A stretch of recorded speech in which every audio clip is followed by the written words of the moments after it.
Warning: the following content contains strong language and may not be suitable for children. This content is primarily for adults, as this is a trucking channel and truckers have filthy mouths. Please don't tweak if I say. Viewer discretion is advised. Late nights, same chair, same ground, right there. Turn it on, leaning close, this that. Welcome to the mark, the mentor show, where the plans turn real and the hustlers grow. Talk money, talk mindset, talk get it, let's go. If you came from the bottom, it's the road you know. It's the mark, the mentor show. Every loss, every lesson, turn it all to gold. From the late night notes to the sold out goals. Say the name one time so the whole world know. Whoa, the mark, the mentor show. Whoa, the mark, the mentor show. Whoa, the mark, the mentor show. The mark, the mentor show.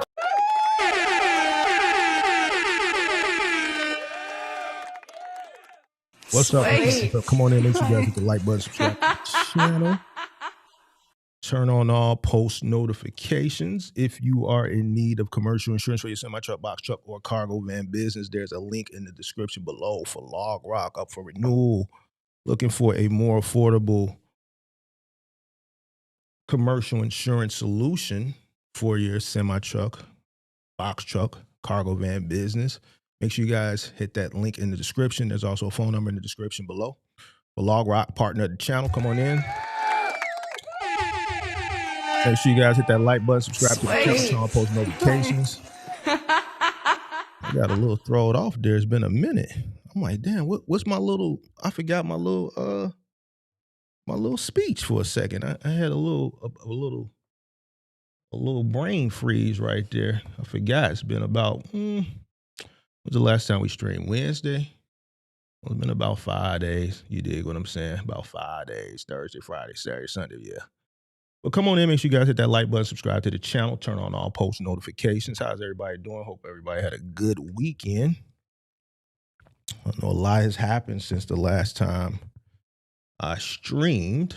Shout out to Quez. Quez says, happy belated birthday, OG. Hope you had a great one. Shout out to you. Appreciate that. Appreciate that. Thank you. Thank you very much. I didn't tell nobody it was my birthday.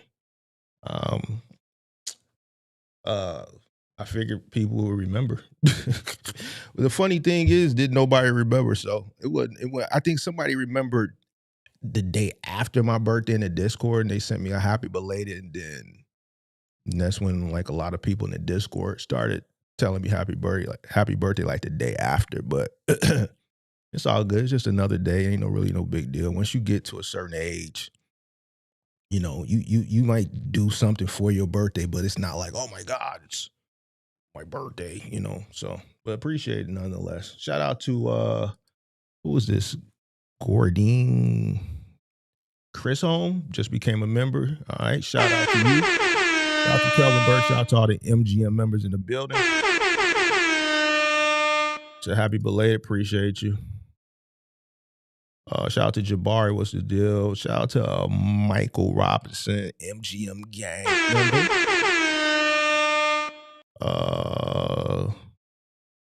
Shout out to Jabari, said happy belated, appreciate you. All right, come on in, make sure you guys hit that like button, subscribe to the channel, turn on post notifications. Yeah, so that's why I was gone. Wasn't doing no content, wasn't around to do no content, but I did have a bunch of shit pre-scheduled. And I still got a bunch of shit that's pre-scheduled. I know you guys been seeing like a lot of shorts coming out throughout the day and in the middle of the night. So all that shit is pre-scheduled content. I got pretty much pre-scheduled to just drop because I am going to be moving around for the month of March. I got some shit that I have to attend to. So I'm going to be doing some traveling. So it's going to be some just pre-scheduled shit. So I'm going to try to do my 3 days a week. Obviously, we came down from 5 days a week to 3 days a week. But if you see me like last week that did 2 days a week, then you'll understand I'm probably not around. So I'll try to pre-schedule maybe a show or something. But if I can't, then just know that I'm moving around. Other than that, how's everybody doing? Hope everybody had a good weekend. A lot is going on in the world. A lot has happened since the last time I streamed. Everything is going well for me. Great day today. Great day today. I'm not going to say why because I've learned to just stay away from certain topics. I just don't got time to be going back and forth with people. But today is a very, I'm going to say from a profit perspective, it's a good day. It's a good day, you know.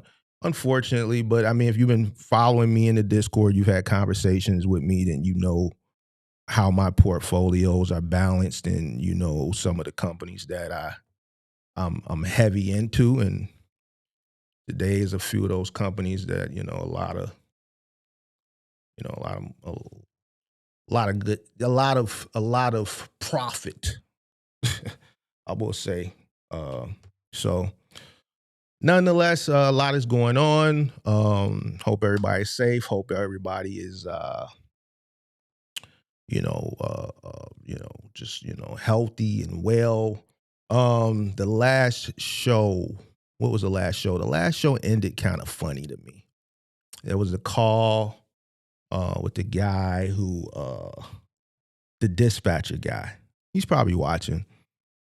And that call, I mean, it was no different than most of the calls we get. A lot of, and ignorance is just, people take ignorance. Ignorance just means lack of knowing, but just a lot of ignorance. And, over the weekend, since the last time I strayed, I just been really thinking about a lot of the calls that come up here. And I just, for some reason, I don't know why, I ponder on why people choose to invest their money into something that they just have no idea.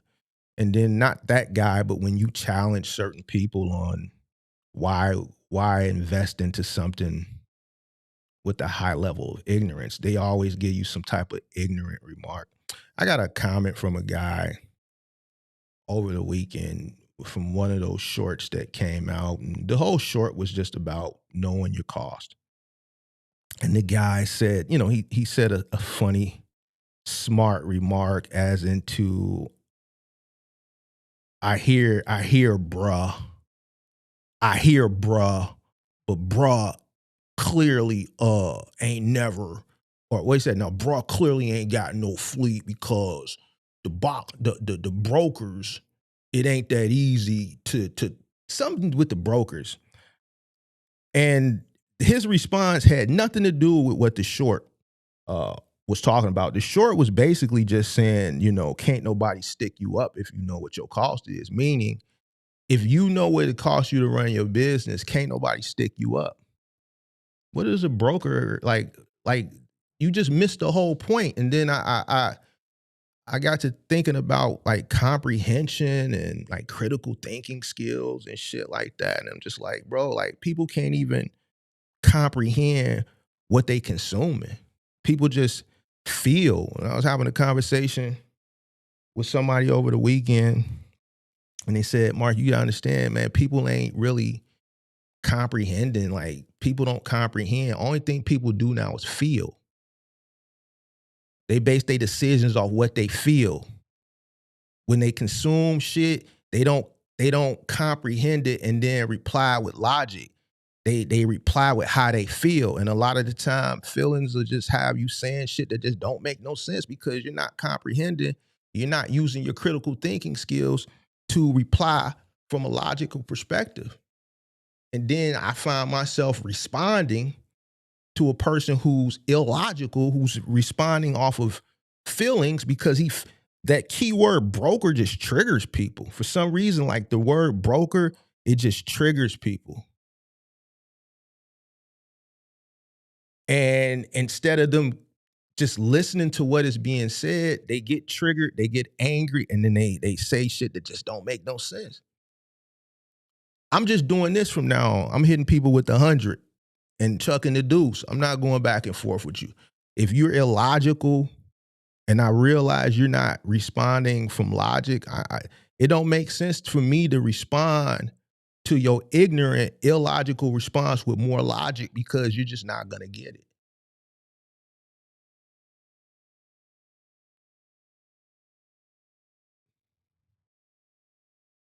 You're just not gonna get it.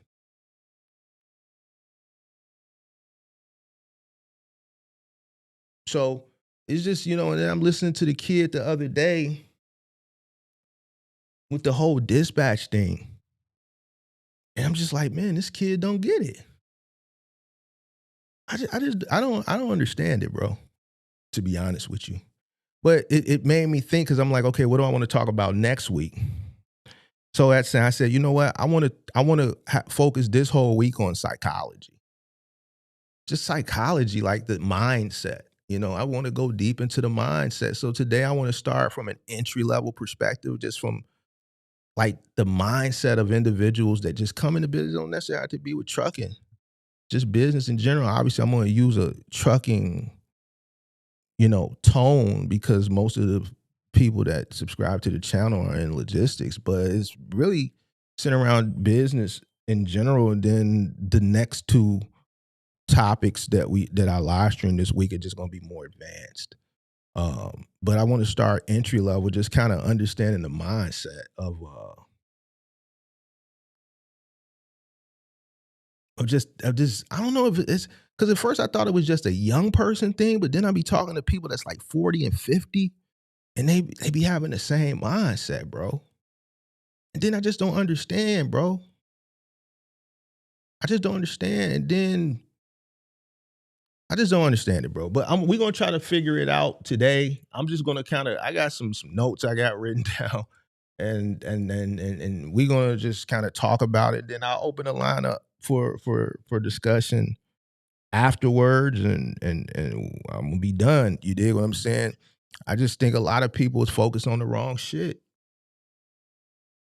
Like, it was a lot of money made this morning. If you know, you know. I just literally talked about this shit last Wednesday in the Discord.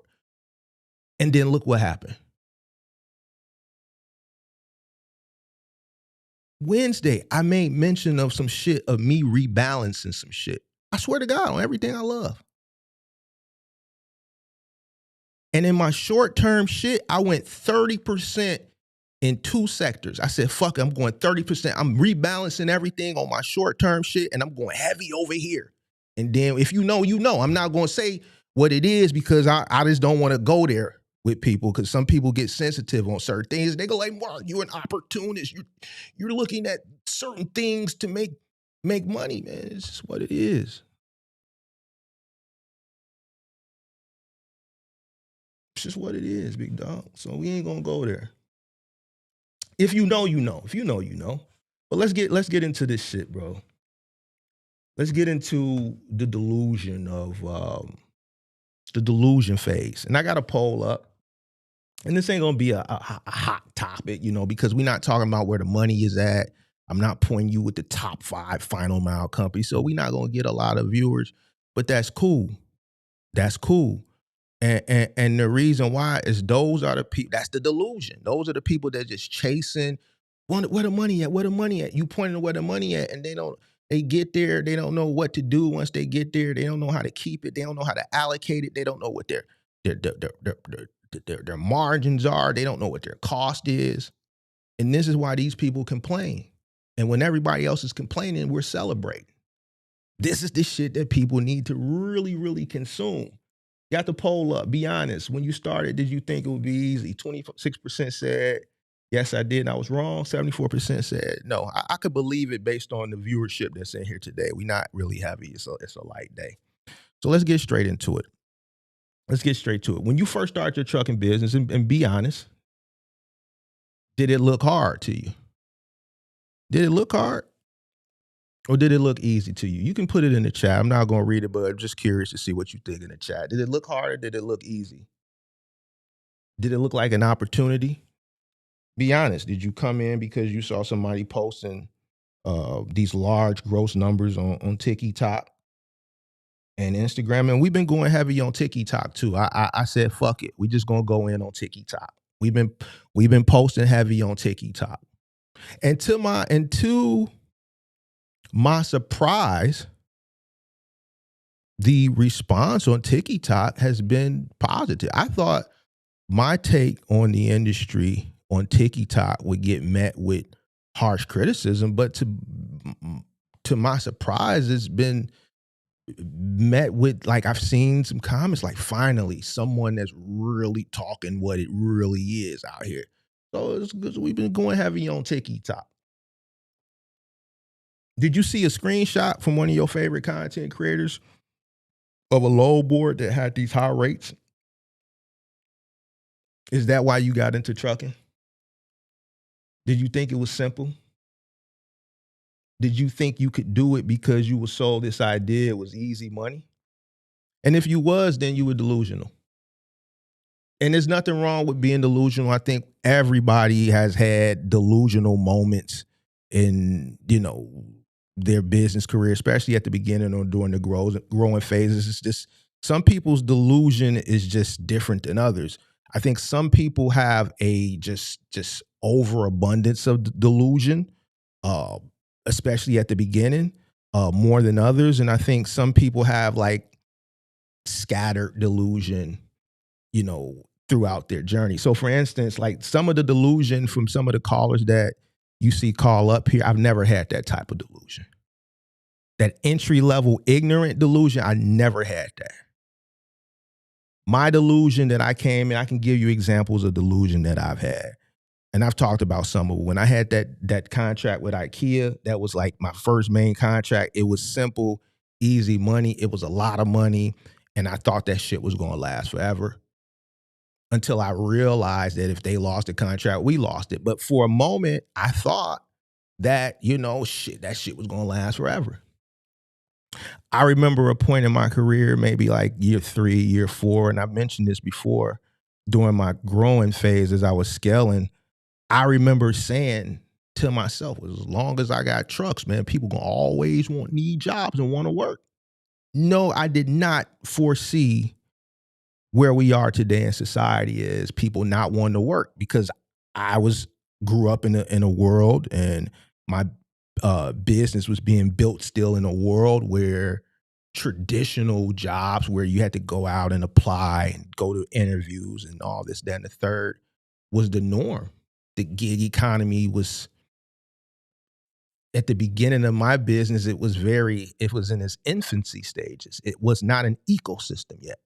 It was not something that people went to before they went to a traditional job. The mindset hadn't shifted yet. Influencership or influencers hadn't become a thing yet to shift the mindset of people. So I thought, man, people gonna always want to come work. I was delusional. Little different level of delusion than some of the shit that we see. Another delusion I had was once I started cross docking. I think that probably was my most delusion ever.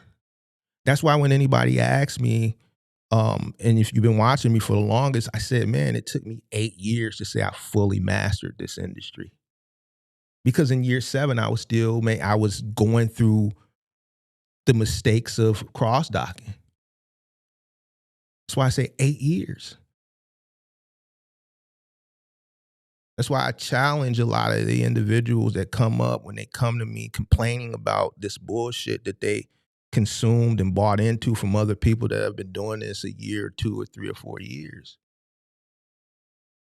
Since day one, I've said, it took me 8 years to figure this shit out.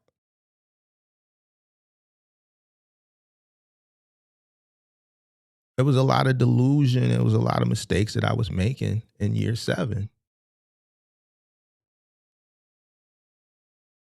So delusion, everybody has it. Everybody goes through it. It's just different levels of it.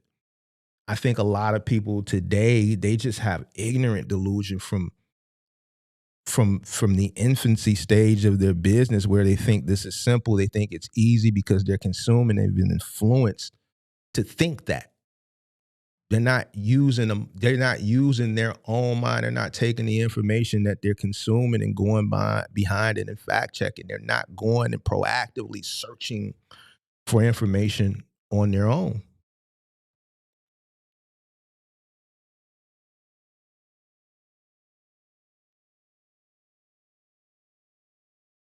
So everybody starts in this delusional phase, and I don't think you should get defensive in this. I'm gonna make this really, really quick. I'm gonna try to get this done in 30 to 45 minutes, and it's gonna be boring.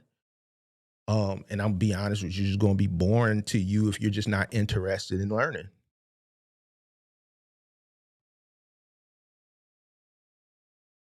So the delusion phase is something that everybody goes through. The problem is you don't want to stay there too long. The longer you stay in the delusional phase at the beginning, the more money it's going to cost you. And we know that most people don't come in with enough working capital to begin with in the first place, if any at all. Like a lot of the people that come in during this time of the year, during tax season, pretty much the money that they've taken to enter into the business is pretty much all they have. They don't have the working capital. So let's get into the conversation. Let's elevate this a little bit. Like I said, I'm gonna use some trucking undertones, but I mean you can really apply this to business. So let's get into the human psychology of it. Does anybody know what optimism bias is? Optimism bias. Optimism bias, the natural tendency for humans to believe.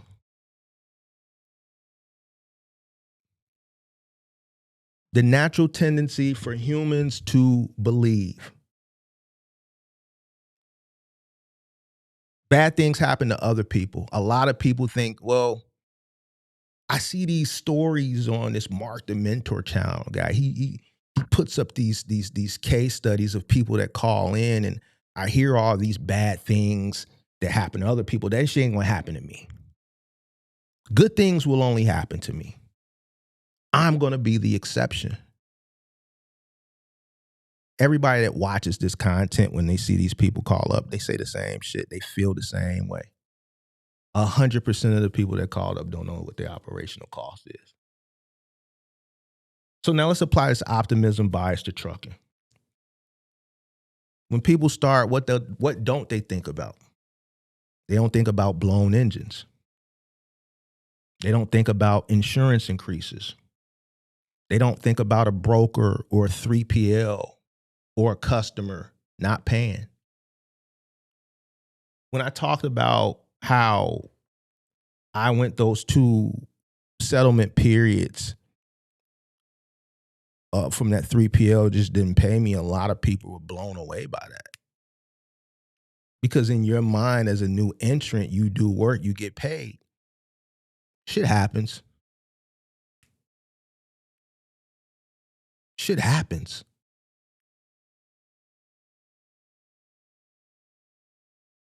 Or let's say from an OTR perspective, sitting 3 days with no loads.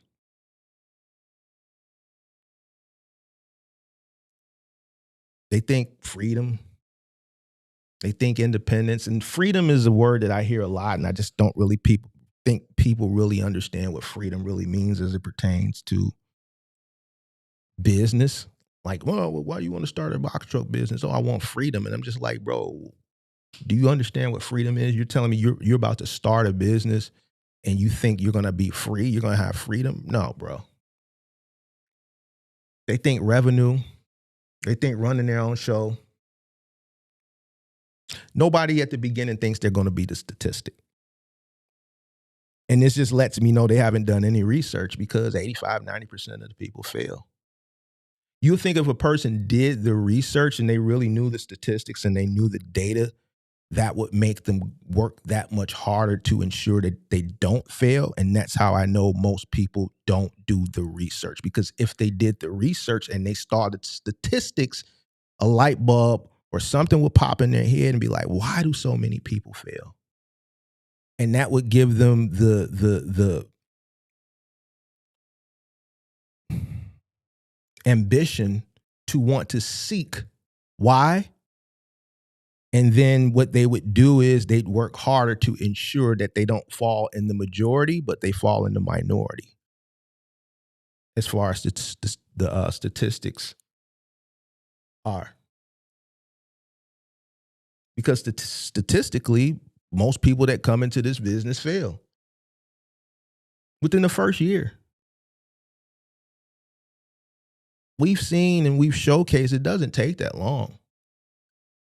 We've had people come up, failed in a week, 2 weeks, a month, 2 months, 3 months.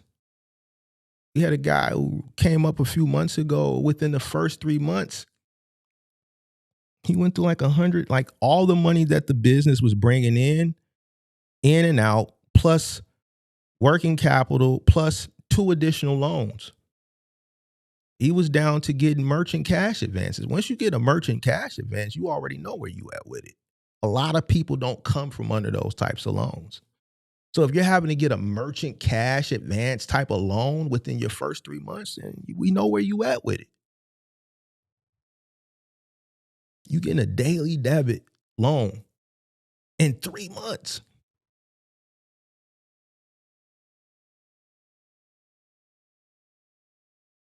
Every single trucking person that I talk to, you think you're going to be the exception. You think you're going to be different. No research. What sets you apart from the majority is the research. Nobody does it. So everything that I'm talking about right now is optimism bias. It all feels good. And just like what I talked about at the beginning, nobody does things today from logic, from business to relationships. Just decision making today is all based on how a person feels. No logic. And I always say, and I used to say it a lot on this channel, I haven't said it much recently because I understand people feel and I try not to hurt your feelings. But I'm going to say something right now, and it may get consumed by some people the wrong way, but it's not the wrong way. It's the right way, but you're going to take it right here. Business don't give a fuck about your feelings. And you've seen me have knockdown, drag out debates with people that have turned real nasty on this channel because those people felt. And I just think with logic.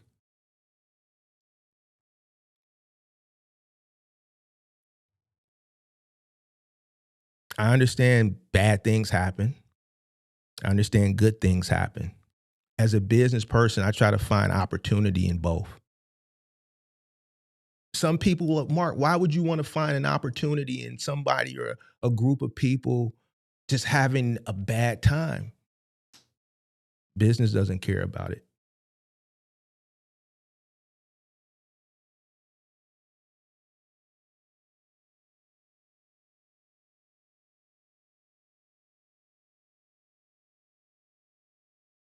All money ain't good money.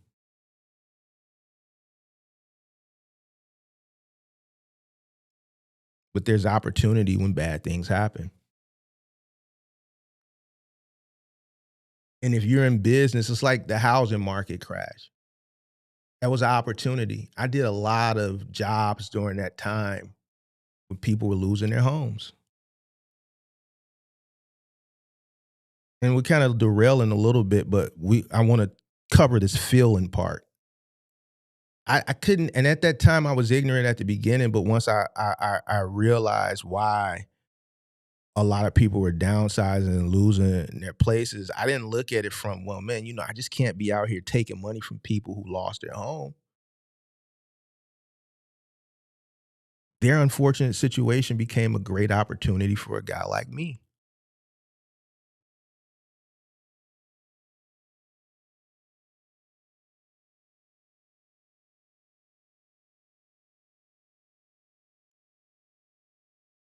The logical thing to do at that time, if you had money, was either to buy real estate, start a moving company, or start a storage facility.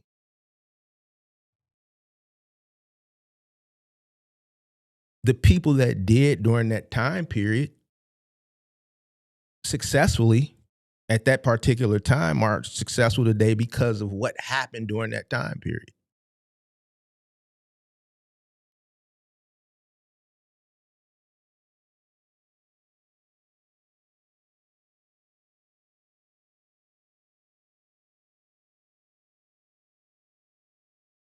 I don't base my decisions from a business perspective off of feelings.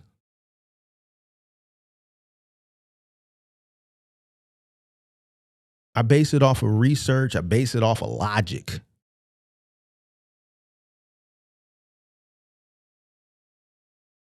Things have to add up. Things have to make sense. I understand that if I'm making, and we're speaking from a psychological, just follow me. Things have got to make sense.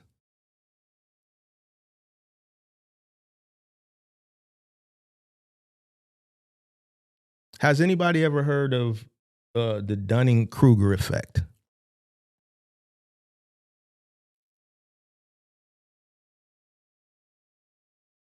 People with low experience overestimating their competence. That's the Dunning-Kruger effect. People with low experience overestimating their competence. Most of the people that come into this industry suffer from it.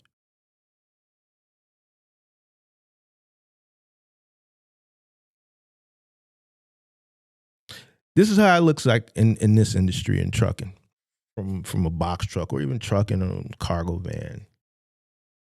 A person watching 100 million YouTube videos, joining a dozen Facebook groups, calling a dispatcher and say, yo, I just did my research. No. What you did was you consumed content. Most of those people in those Facebooks don't know what the fuck they talking about. A lot of these people that are in content creation, they don't know what the fuck they talking about neither. A lot of them are still trying to figure shit out. I said it took me 8 years to say I can confidently know this industry inside and out.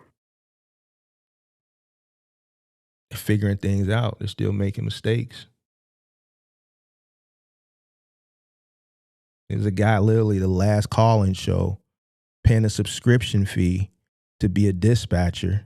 And I asked him what have he learned, and he said how to place Facebook ads. What the fuck does that have to do with dispatching? Nothing. People don't even understand when they being sent off.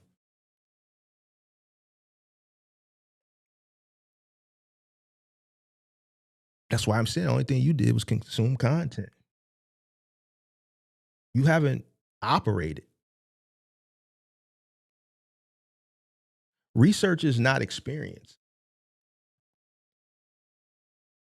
Consuming content to me to a certain aspect is not research.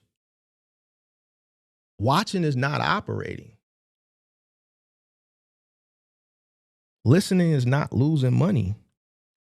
A lot of people, the reason why I'm able to still maintain an audience in this small niche that has died over the course of the past 3-4 years is the experience. A lot of people like hearing the experience when I talk about not being paid for settlement periods and how I had to respond and how I was able to maneuver around that. When I talk about non-competes and employees trying to take the business and do it on their own. When I talk about walking away from XPO because of a $3 million umbrella. When I talk about the first time I had a 26-foot truck roofed.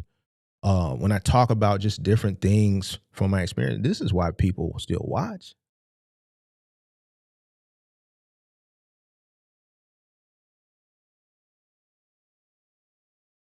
Because I'm doing something that most of my peers in this space are not. Why? Because I have way more years of experience, so I'm able to talk from a different level.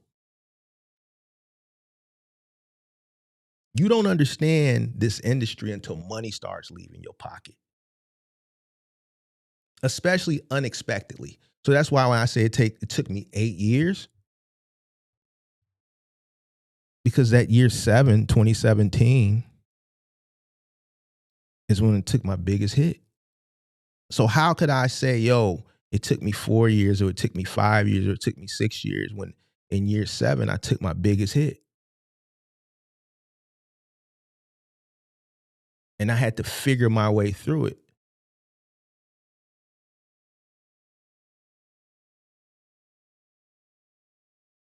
A lot of things that I got into in year 7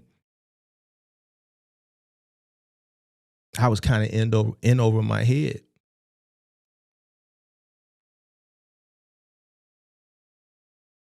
And I learned. And because I was in over my head and I had to navigate through that and learn, it gave me that experience to be able to come here and talk to you about it. And that's when the clarity comes.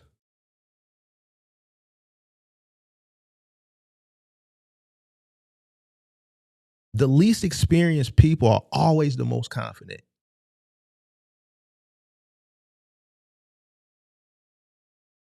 The least experienced people are always the most confident. The more experienced people, you always hear them talk about one thing: risk. They're way more cautious. Pay attention to the calls that come up here. Pay attention to some of the ignorance that you've seen call in and they've had to come back a month, 2, 3 months. There was a guy last week, literally last week. Shout out to him, but he had to call back and apologize. But think about that call when he called back in December when I was trying to explain to him, and I'm just using him as a case study. If you're watching, this is not to throw you under the bus, but this is a great case study on what I'm talking about. Think about when he called and we were going back and forth and I was trying to explain to him back in December about the additionally insured and told me I was wrong. He was real confident. You could hear in his tonality.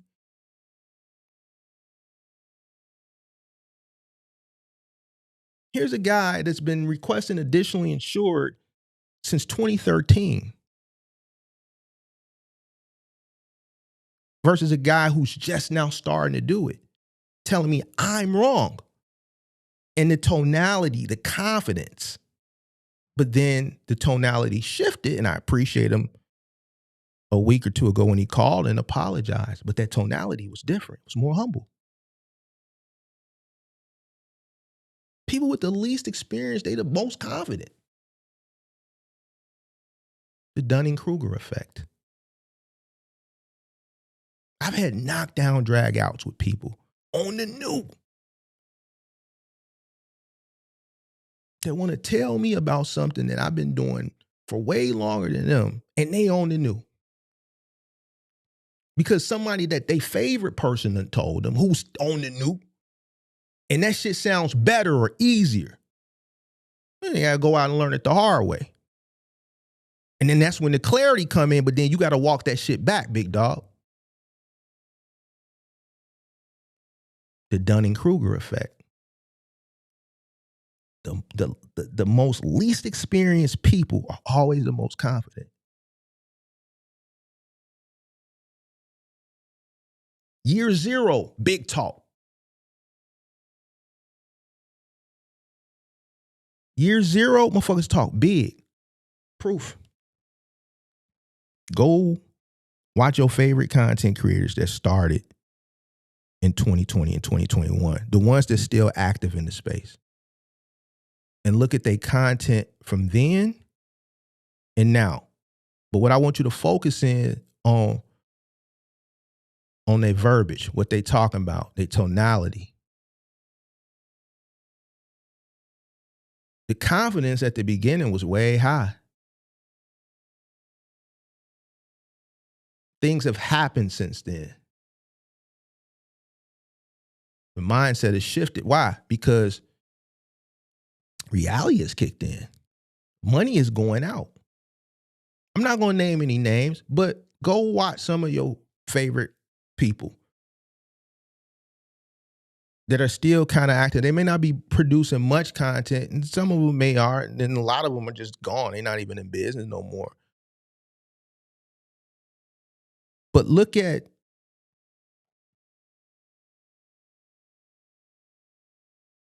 their confidence level or how they talked and their tonality then versus now. It's changed.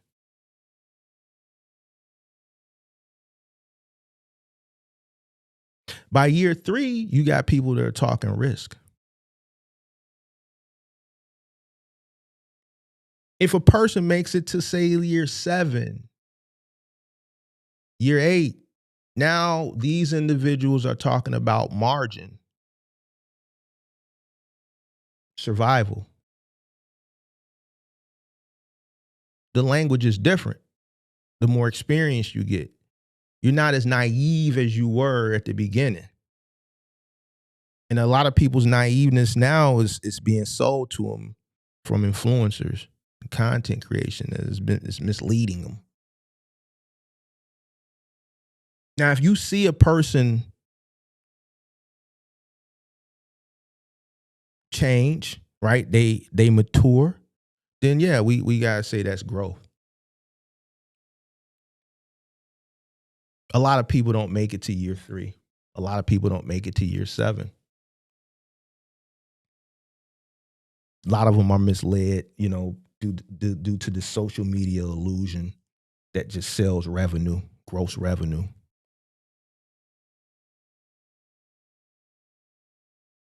They love these reels, $9,200, $11,000 a week, 6-figure box truck business. But what you don't see is the $3,500 a month insurance that some people are paying, $2,800 a month insurance that some people are paying, $3,000 a month insurance that some people are paying, 20 to 30% fuel,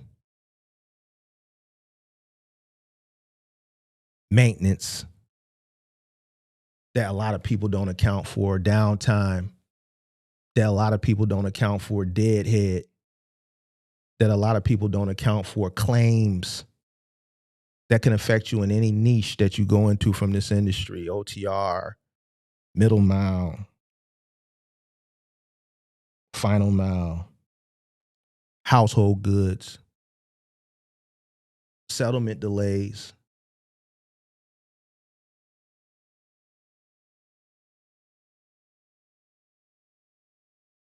The only thing social media and your favorite people show you is peaks. And I always tell y'all business is about averages. You always hear me ask a person, what's your profit margin? I don't really give a fuck about your gross. That means nothing. You can make 100,000 and spend 200,000. See, this is what your favorite content creators don't tell you. You could literally make $100, spend 200.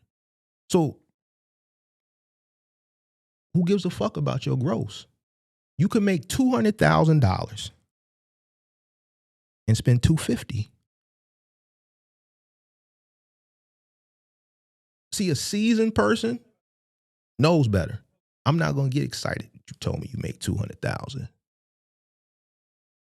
because you could have spent 225.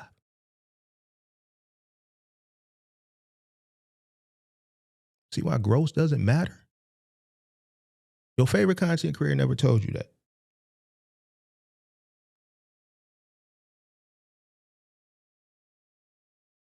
How much did you make? How much did you take?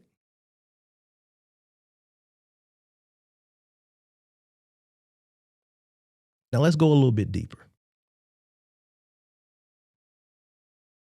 Let's go a little bit deeper. Let's dig a little bit deeper into cost. And let's look at it from a middle mile perspective. Operation cost is the foundation. And if you don't know it, like I always say, you really don't have a business. And most people that we see, to me, they're not business people. They just hustlers. Like I really don't understand why I have to have debates about cost. When people say, well, Mark, I'm in my truck right now. I don't understand why I got to know that. Why you harp on that? We never hear from those people no more.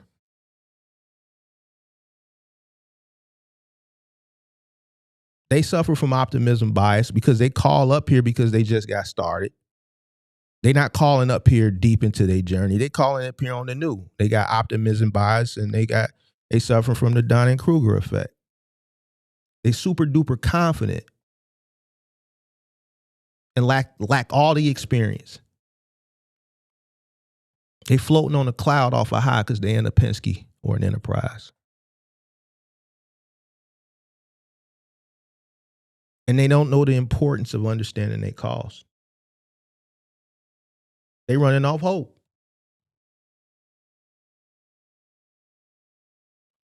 Hope ain't gonna get you nowhere in business.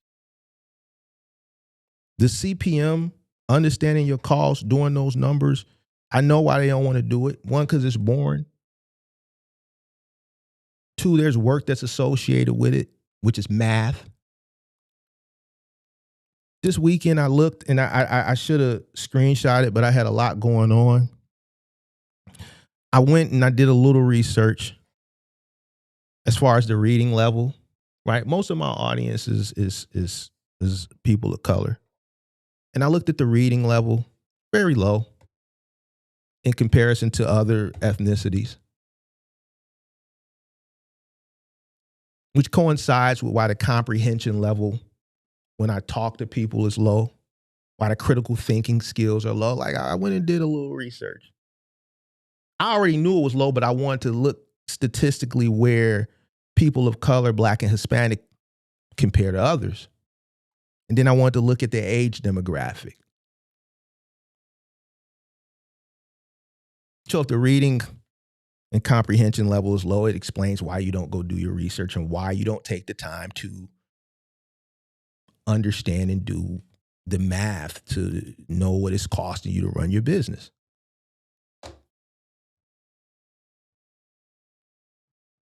Doing your costs requires spreadsheets.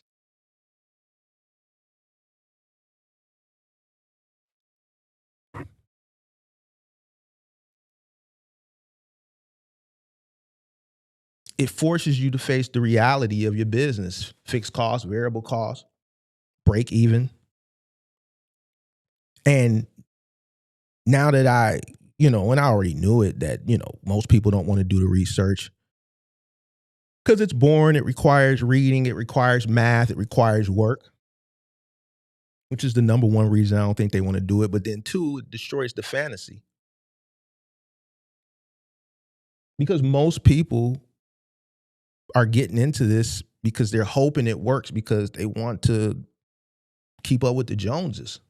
So doing the math, it destroys the fantasy.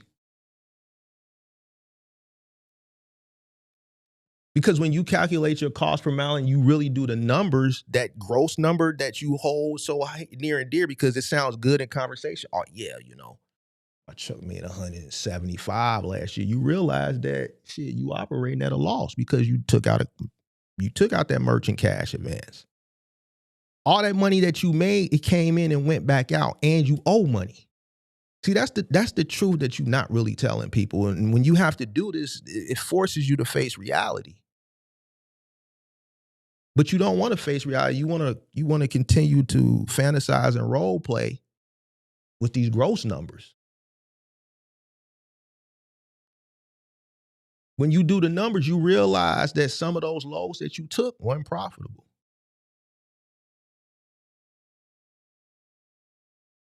It makes you realize that you're just chasing revenue. You're not chasing profit.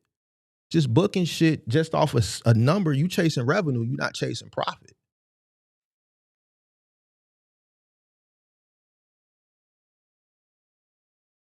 And I always tell you to chase your profit. Chase your margin.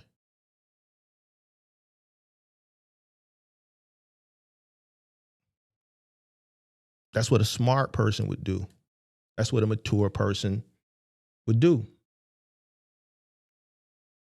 Most people, they focus on the gross aspect because the number just looks good and it sounds good. But we breaking things down from a psychology perspective this week. So why do these individuals focus on this gross? Makes them feel good. The bigger number, the number that comes in makes people feel good. Remember, I say today, in today's society, everything is based off of feelings, not logic. If you made 100,000, it feels better than telling the person you operating at a loss. You made 200,000, it feels good. It's a good number to throw out there in conversation. You feel important. How much did you keep? Gross revenue is ego.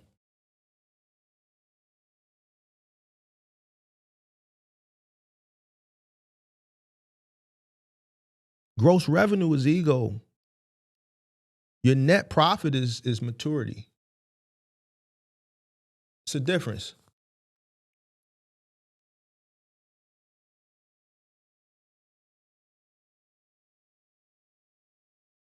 Beginners don't think that way. Beginners suffer from optimism bias and the Dunning-Kruger effect. They have a lot of confidence and lack experience.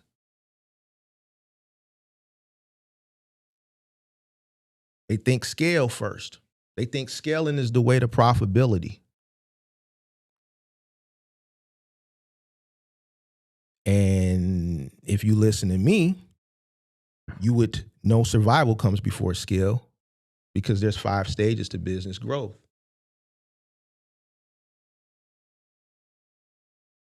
And scaling is one of the latter stages. Survival is stage 2. Most businesses fail. How can you scale? You should be focusing on survival in the infancy stages of your business. It's ass backwards.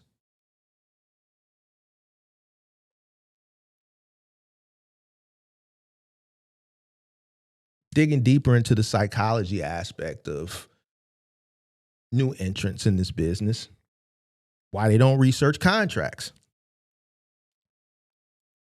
A lot of people think when they get a contract, they good.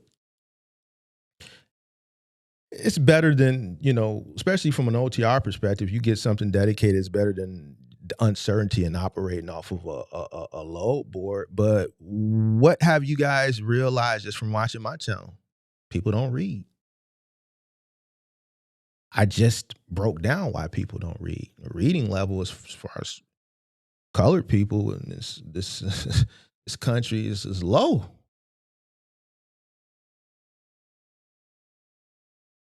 So if the reading level is low, then the comprehension is low.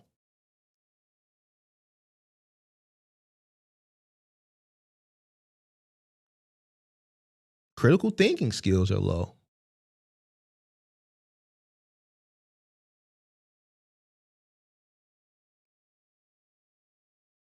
So when people think, I'll get a contract, they good. That's the cheat code. They don't read the contract. So they don't know about termination clauses or rate adjustments or insurance requirements or volume guarantees or lack thereof. That's why when people come up and they ask me questions about contracts like Office Depot and shit like that, you always hear me say volume. It's going to be based on volume. They're going to pay you per piece. That's going to be based on the volume. If the volume isn't there, your piece count is low, you're not going to make money. You make money on volume.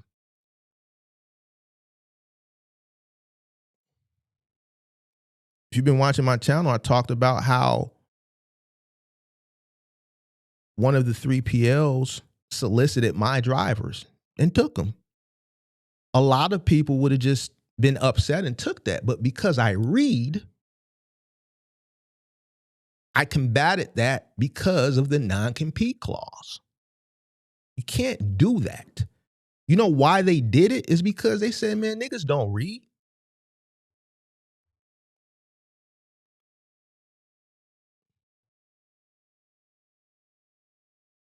Not this nigga here. That shit lasted a day.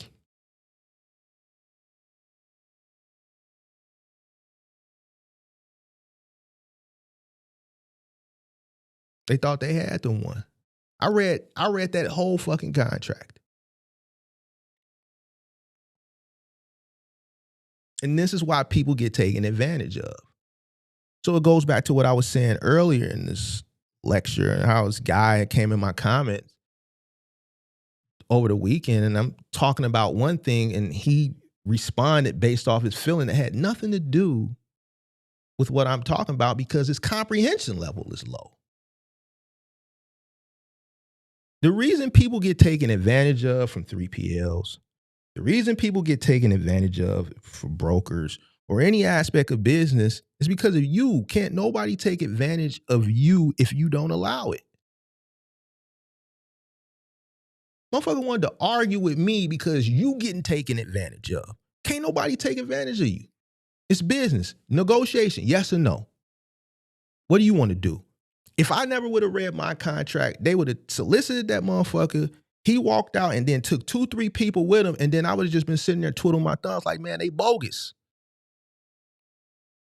I wouldn't have had the knowledge to fight back the way I did because I never read. And the reason why people do this is because they know you're ignorant.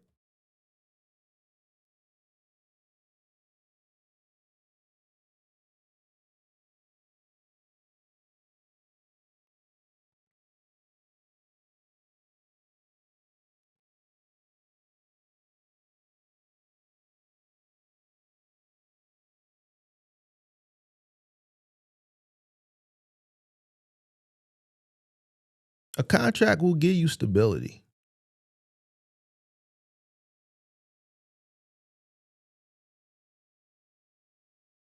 But people that come in on the new that suffer from optimism bias, they think that that shit is going to last forever. That's not necessarily true.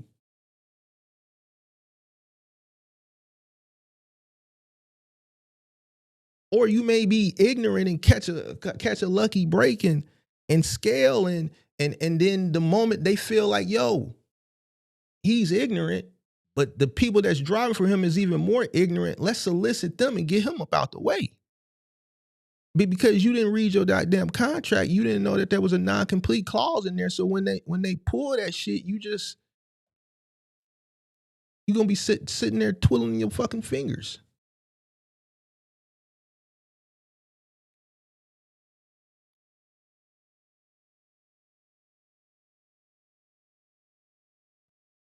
It's really easy to be successful in this business, to be honest with you. And I say this shit all the time because your competition is just, I'm being honest with you. I mean, look.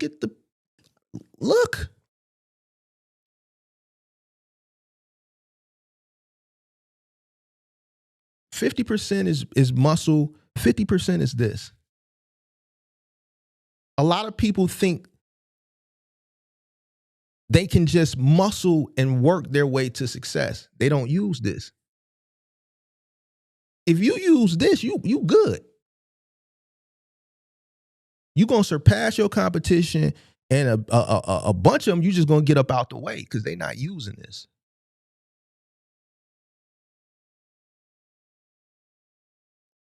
A lot of them is using this. And this, they feeling, they working, and they feeling, they not using this.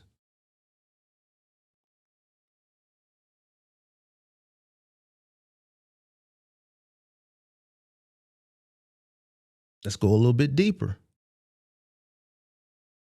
Person comes in, they may come in during a peak time of the year or peak time based on whatever's going on in the economy. Not understanding what they fully invested in, thinking that this is just the norm, and they quit their job, they start upgrading, they start scaling, they start upgrading their lifestyle. They start scaling, talking about hiring drivers, spending more money on their personal shit.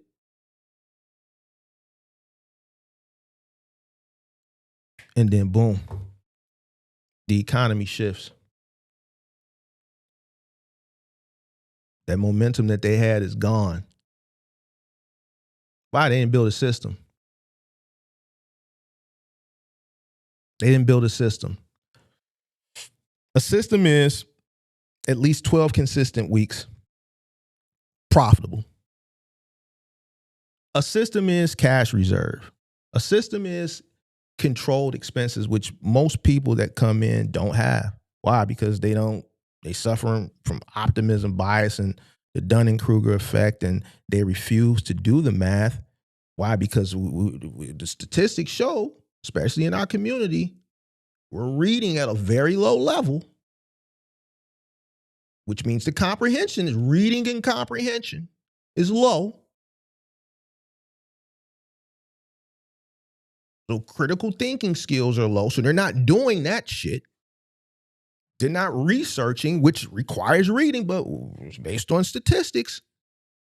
And I know this to be true. Reading is low. Reading on a low level. And research requires a lot of fucking reading.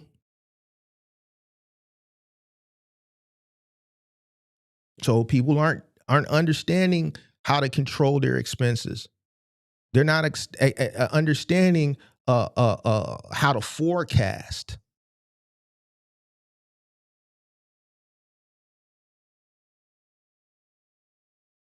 Now this delusion that they're going to work their way and hustle. What did the guy say last week? They're going to hustle. If you got some hustle in you, you're going to hustle your way to success. You're delusional.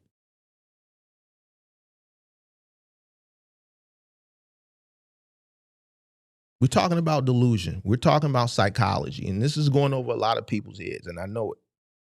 This ain't for you. If it's going over your head, then it's for you, but it ain't for you.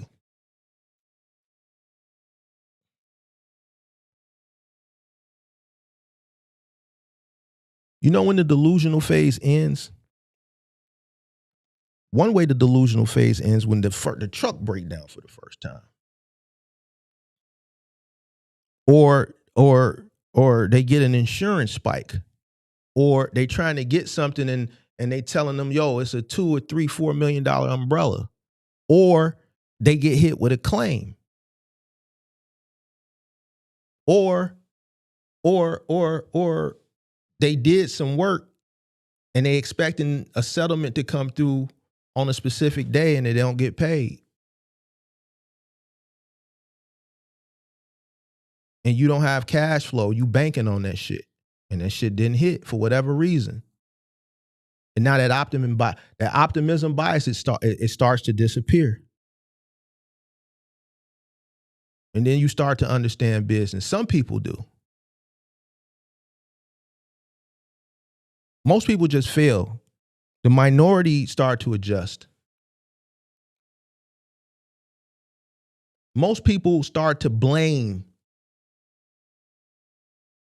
play the blame game, whether it's influencers, the market, the economy, brokers. A small amount of people adjust. The ones who adjust, you start to see things like lowering their lifestyle. They start to, build cash reserves. They start to, focus on mastering the one truck. They focus on doing their numbers, tracking their numbers weekly, understanding their operating costs. They start to study margins. They start to read and understand business. They start to want to understand how to forecast. The one who failed, they blame. They play the blame game. Brokers, rates, dispatchers, influencers, the market, brokers.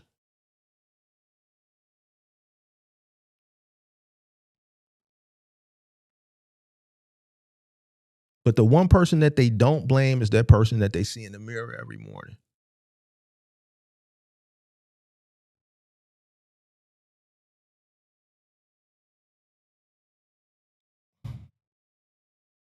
This shit, I'm being honest with you. This trucking is, it's not gonna they sell it to you like, yo, it's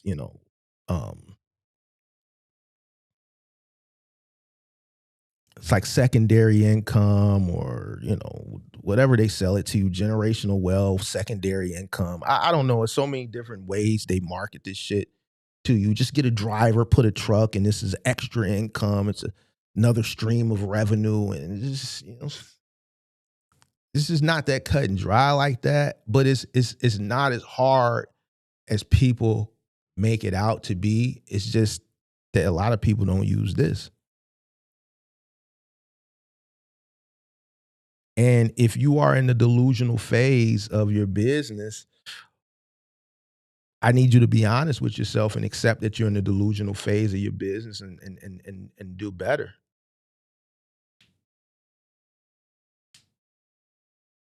Start to take the time to understand what it's costing you to run. Start to take the time to understand business on a general level. It doesn't have to be trucking, just general business. Understand economics. Understand things that are going on in the world, keeping up with things that are going on in the world, and how they could potentially affect your business later on, whether positive or negative. Where do the opportunities lie? Where do the threats lie? SWOT analysis.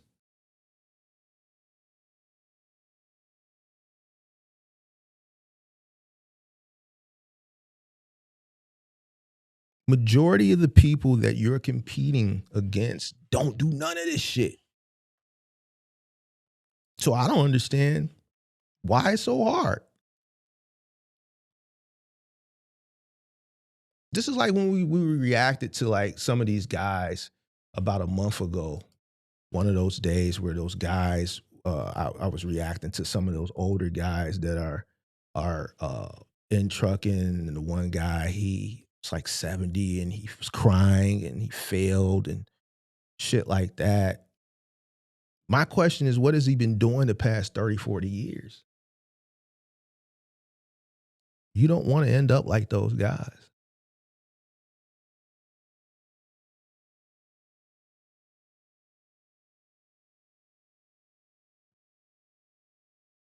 There's so much opportunity out here, and it's just people are focused on the wrong shit. People are distracted by all the wrong shit. You can tell me about everything that's going on in popular culture,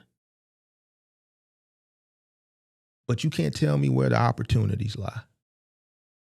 And then you wonder why things are so tough. I don't give a fuck about what's going on in popular culture.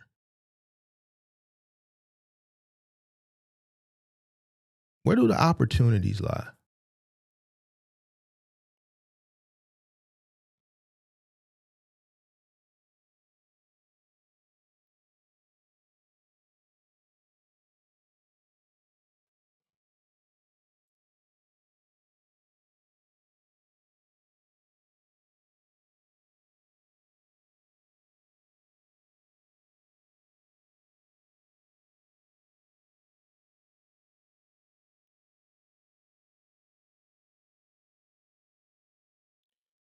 Let's see the super chat. Hey, Mark, love the channel. I'm an IT guy testing commercial driving. Should I moonlight carrier jobs or use gig apps and wear my SUV? Keeping my job. I mean, if you're going to keep your job, then just do the gig apps. Just doing it on the side. I wouldn't go invest in the cargo van to do side work you could do in your SUV. If you're in IT, I would definitely stay in IT. Great opportunity, especially with some of the shit that I'm researching that's going to be rolling out here, that some of it is already rolling out. I think you can do way better depending on whatever sector you're in as far as IT, commercial driving testing. I would assume some automation would be in there somewhere. So, depending on where you're at with it, I think there's a lot of money-making opportunity there, and I would just stay there and then supplement it with gigs on the side in your personal vehicle. Appreciate that super chat. Phone line is open. Phone line is open.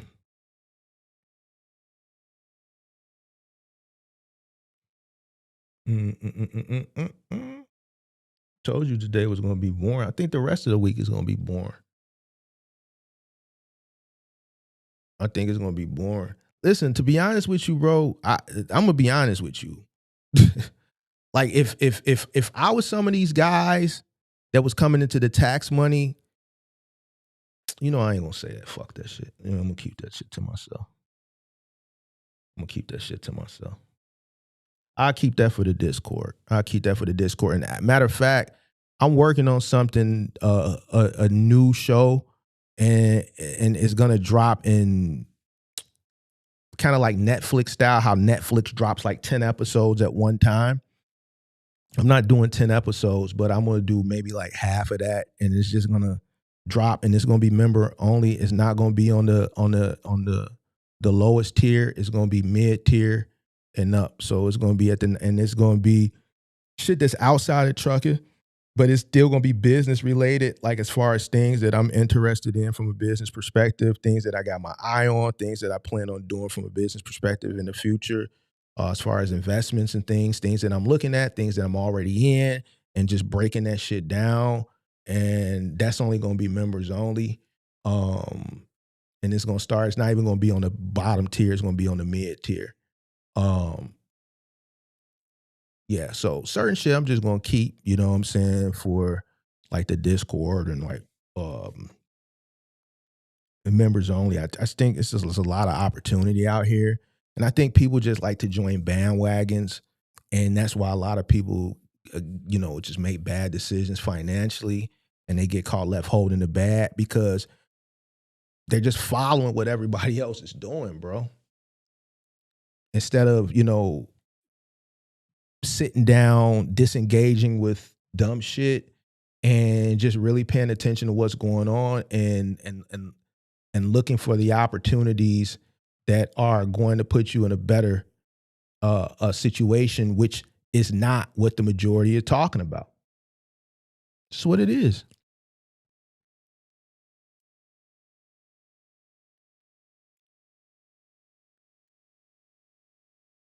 So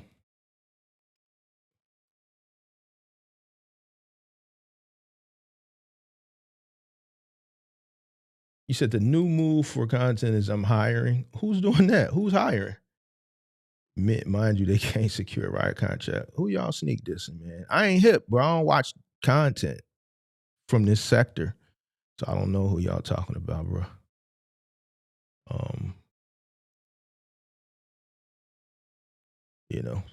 But phone line is open. 312-772-5483. Let me make sure I got it on. Last time I said it was on, I didn't even have it on. Yeah, so. All right, phone line is on, 312-772-5483. Make sure you hit the like button, subscribe to the channel, turn on post notifications. Appreciate everybody. Say happy belated. Appreciate that.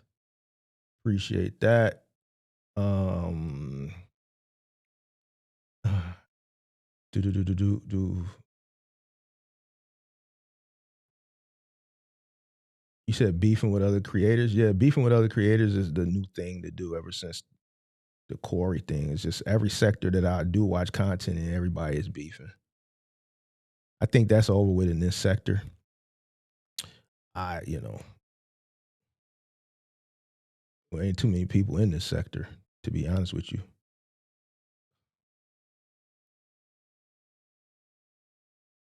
Mark, you gotta understand, not everybody thinks like you, no matter the age. What makes sense to you may not make sense to you. What makes sense to you may not make sense to you. Everybody can't get it is what it is, bro. No, I get it. I get that. I just didn't realize people were this naive, bro. So you gotta understand.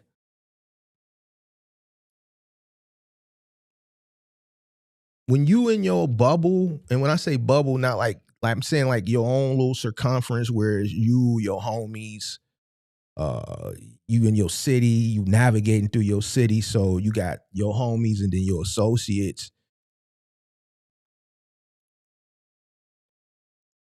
You are around people that may be like-minded, but then the people that may not be like-minded, everybody has a go-to for certain things. So like for the people who I know personally in real life that ain't like-minded as far as a business aspect, like me, I'm the person they go to, and when whatever I say, they already going G for it because they know what I'm talking about. Right? So it's like no pushback and shit like that. You know what I'm saying? And they don't say ignorant things, right? Because they know, like, yo, if I say something ignorant, I know I'm ignorant to this. Is why I'm coming to you for it. You dig what I'm saying? So coming on here, it puts you in front of people, or it gives you the opportunity, awards you the opportunity to talk to people from all different, walks of life. And some people just may not realize how do I say this without offending anybody?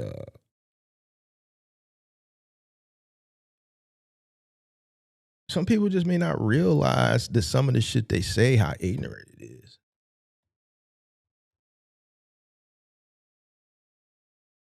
You know, I don't know. I'm still trying to wrap my head around why you would start a business off of vibes and no research and no understanding. Like, why would you take that risk with your money, whether it's a little money or a lot of money, and just think it's just going to work without putting in the effort to have an understanding of what you're investing into?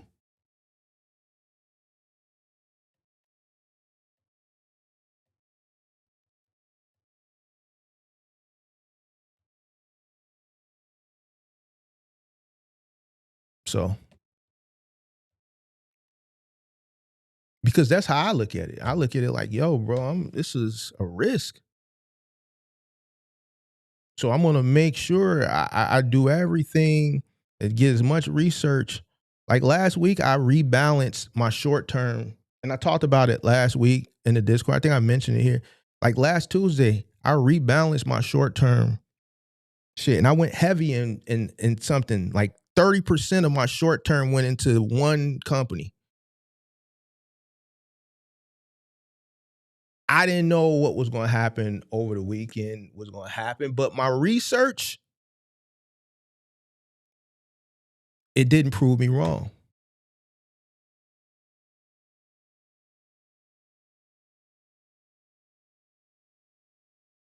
Now, I wouldn't go short term 30% when I'm rebalancing into some shit just because I felt like it.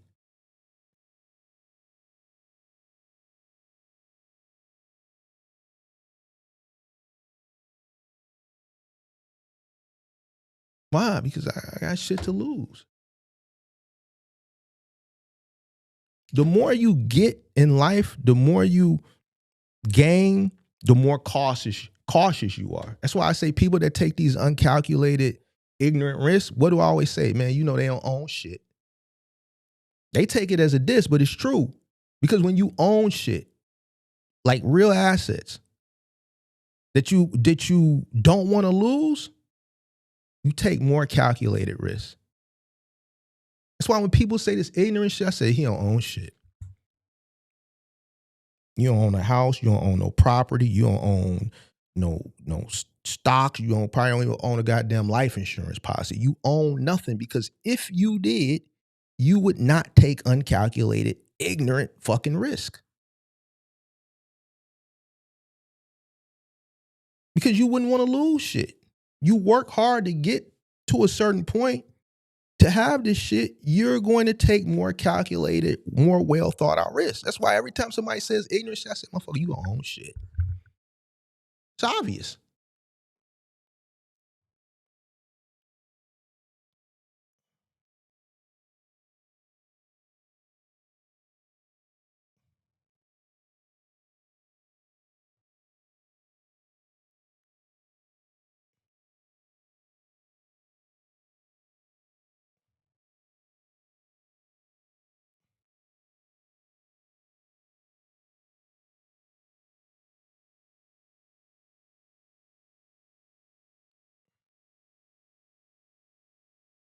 Shout out to Ben Uzi.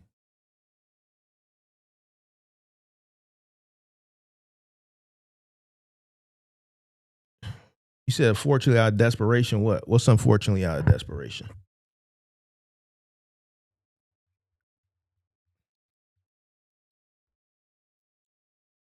What's unfortunately out of desperation?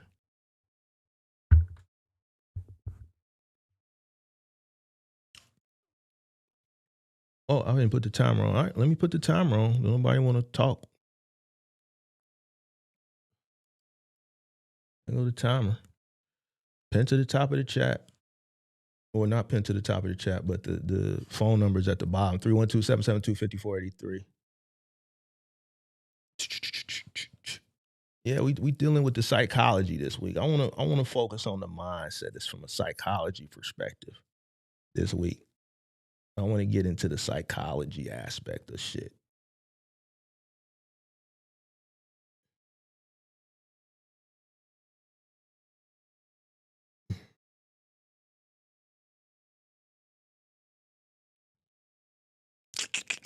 I don't just want to talk about a 26-foot box truck or a 16-foot box truck or this 3PL or these brokers. Or, like, man, that shit is like, bro, that shit is.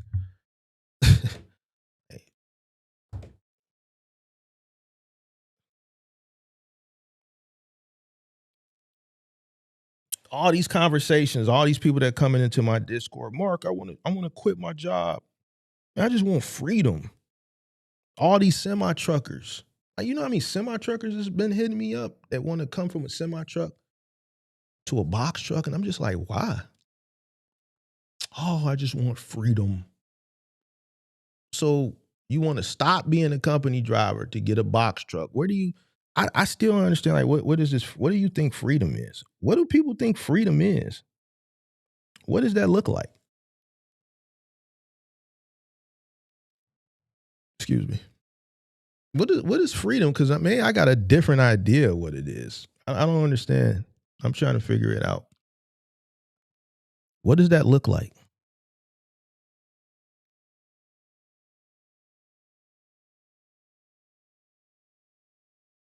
What is freedom?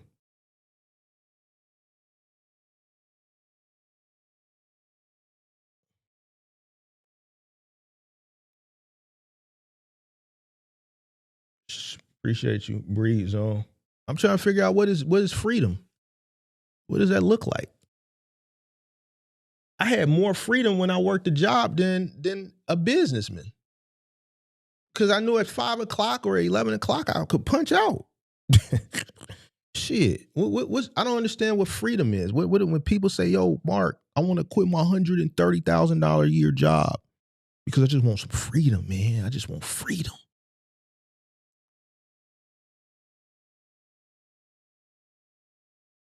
All right, big dog, you making 130? Yeah, man, I drive for Cisco. I make 130, or I make 130. I drive for JB Hunter, whatever. All right. So I learned to just cut straight to the chase now. I got smart by listening to all these guys. I don't even waste the time with all the formalities and all the ignorant shit because I already know they ignorant. So now what I do is I just get straight to the point. I say, well, how much you need to pay yourself? If you quit your job driving a semi truck as a company driver, you start box truck business, how much do you have to pay yourself? Well, Mark, this was the first thing they said. Well, Mark, I heard I can make $200,000 in the box truck. I said, okay, the truck could gross that much, really, really working. You got to really work to get that. Most of them guys ain't getting that.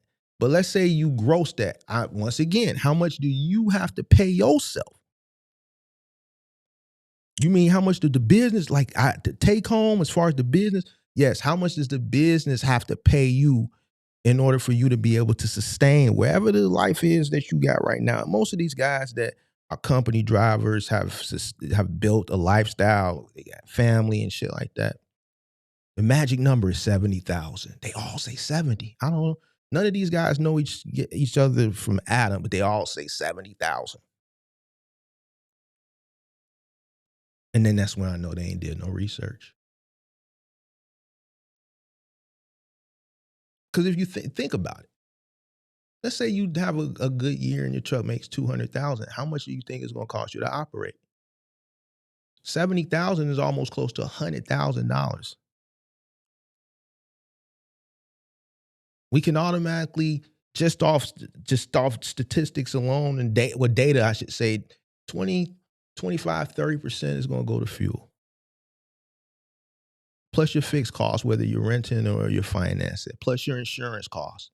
So your fixed insurance, your truck note, whether you're renting or financing, and then one variable, fuel, which is 20, 25, 30%. We looking at 50+% right there. That brings us to 100.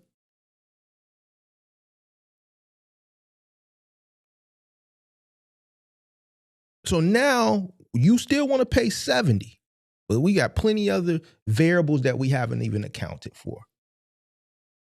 Then when I tell them this, it gets quiet. Well, I was watching so-and-so and they said on the truck can generate gross. But while that truck is generating that gross, it's costing. You mean to tell me you thought that you were going to make $200,000 a year? You're going to make less than what you were making as a company driver.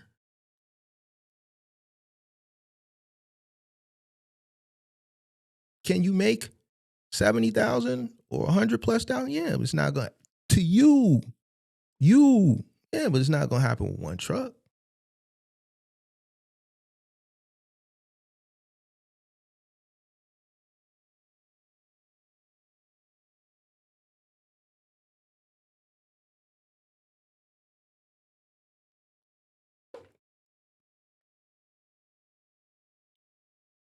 You run an OTR to generate that type of money.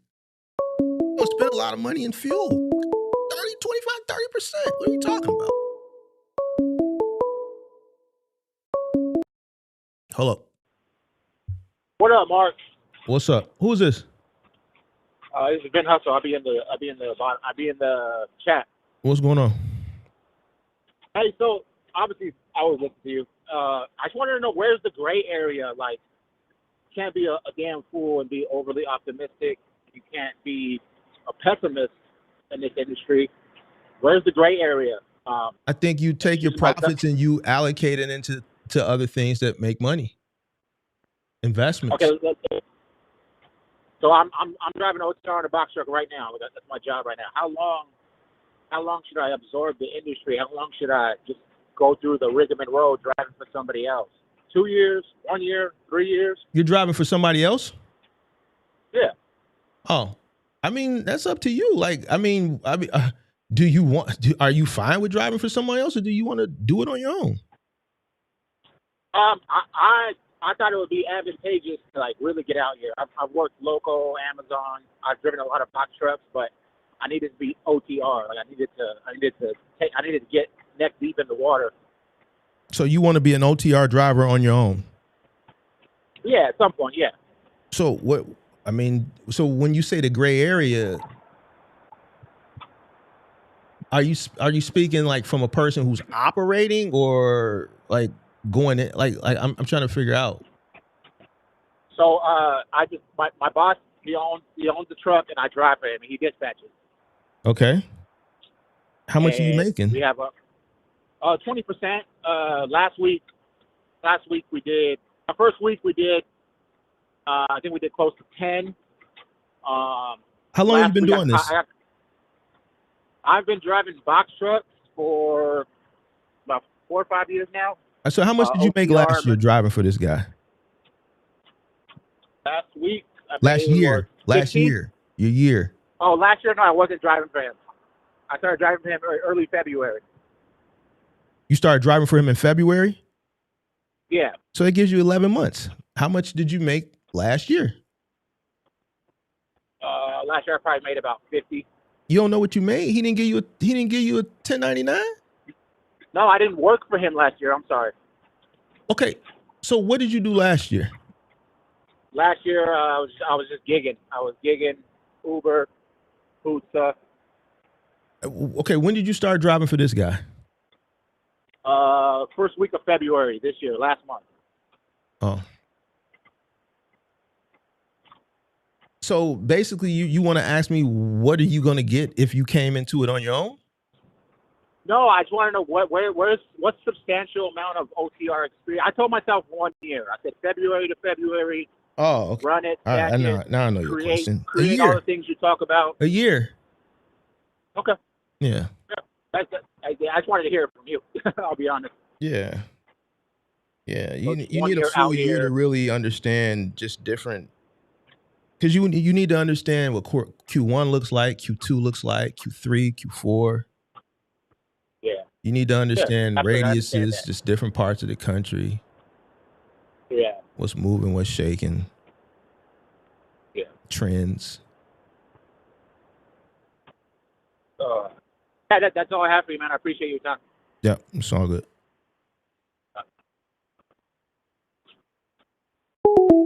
So that's the number one question most guys when they come into the Discord that want to quit. And I'm just like, bro, you're not gonna pay yourself $70,000 in one truck. And then, there's always one person that pushes back, and I'm like, all right, well, show me. And they just disappear.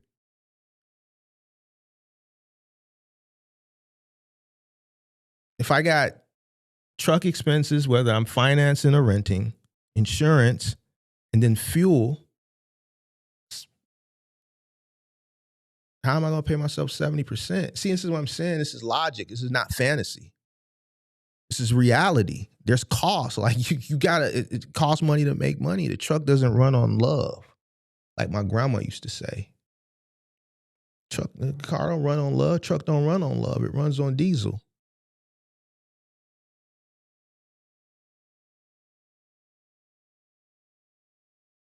In the moment I started telling, when I break the numbers down, so instead of me breaking the numbers down first, I asked them, what do you need to pay yourself?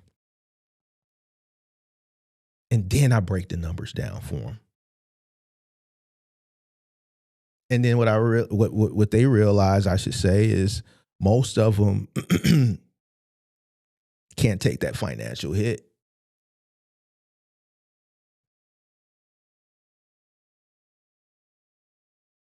But none of the people do the numbers.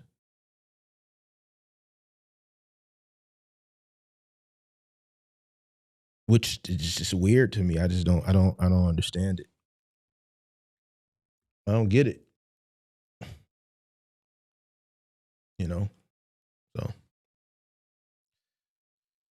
Frank says, you're gonna spend $70,000 damn near on fuel alone.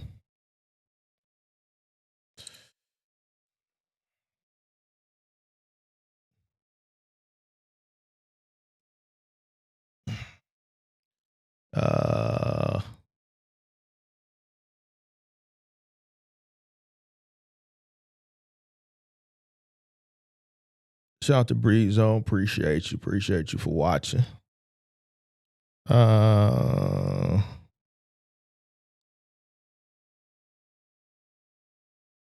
me see.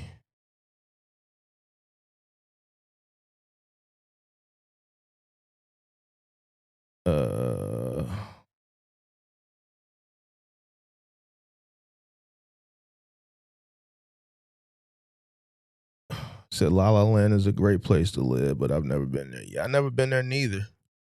I heard it's a great place, but I ain't never been there. I talked to a few people that's called up that reside there, but I ain't never been there.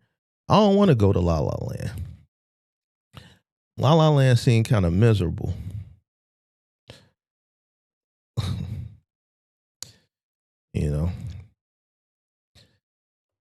T-Force hit you up. Hopefully I get the job. Following your guide will be joining Discord later. Cool.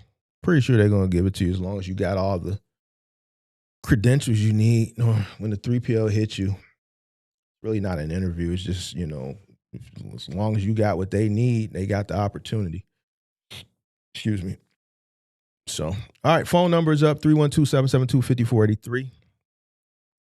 We going on Psychology Psych Week on the channel. We're going to be covering the content from a psychological perspective.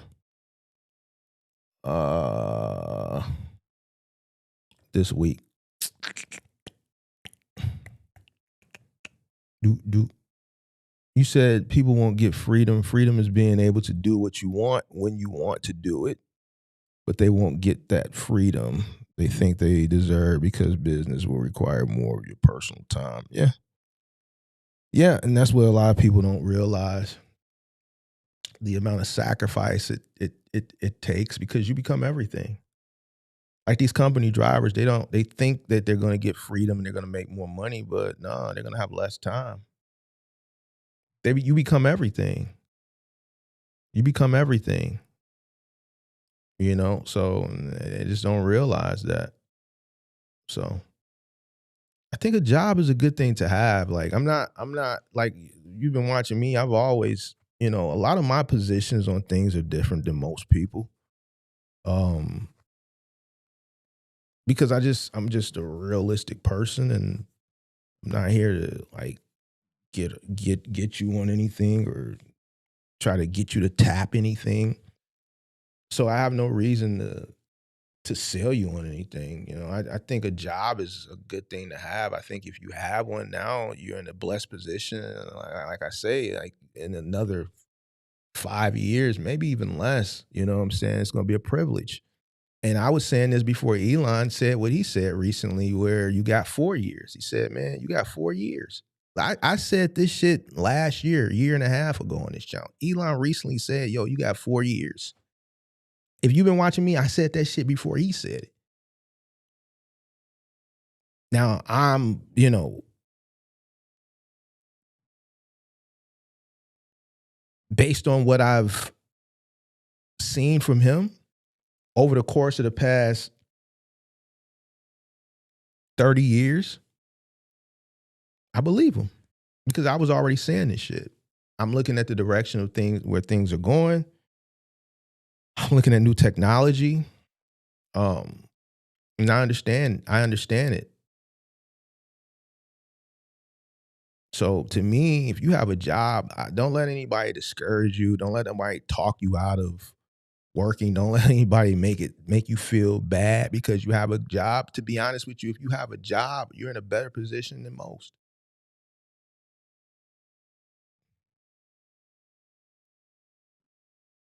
People that are telling people to quit their job and all this shit, I'm telling you, they have something that they want you to buy from them. That's why they're telling you. You know what I'm saying? And I'm not speaking just in this niche, just across the board, any niche in social media. They're telling you that because they got a product that they want to sell you on a business venture, but you are the sale as far as you are the consumer. They need you to buy something. So they have to sell you on this idea to get you to buy into whatever it is they're selling. A job is a privilege, and you will see the next 5 years, you will realize why. Not everybody can be a business owner. If everybody was a business owner, shit wouldn't work. If everybody had the same mindset, who would be the employees? It just wouldn't work. That's why it doesn't work.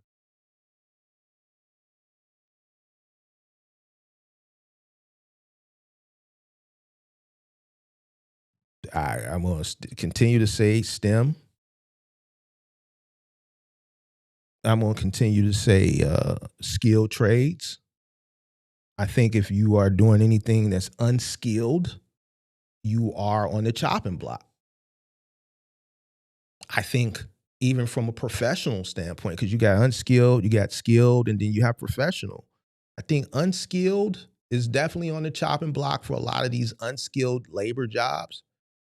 And I think from a certain perspective, professional jobs. You see what Block just did last week. 50%.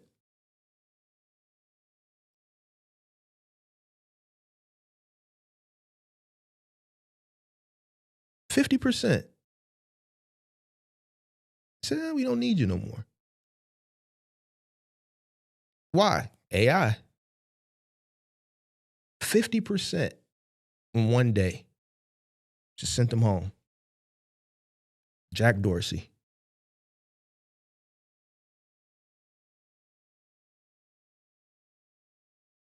So I think the big winner in the future is going to be skilled labor, as far as from a work perspective. And this is kind of what I'm going to go into on these new shows that I'm going to be dropping in the members only. So it's up to individuals. Like I a lot of this shit I talk about to certain people. It kind of, that's where that it's just, a lot of people, they're scared of reality because it may force them to go do something that they don't want to do because they're lazy. Just like a conversation I was having a few weeks ago with someone, and it was on the channel. It wasn't in the Discord. It was on the channel. I'm not going to go into specifics because I don't want this. I don't like But we were talking about the how technology is infiltrating the gig economy in certain markets, and they're using technology and they're using these robots to handle a lot of the deliveries. And I think people look at that shit wrong. They look at it as from a holistic perspective, and I'm not even looking at it from a holistic perspective. I'm looking at it from a percentage. Like, even if 20 or 30 or 40% of those robots infiltrate into that ecosystem, that's still detrimental to people, because now there's less opportunity for humans, which are going to have to create to compete harder for even less pay. This is what they're not realizing, because they're not thinking from a business perspective. They're thinking, oh, it's not going to replace all humans. It doesn't have to. If it replaces 20 or 30% of you, it's still bad for you.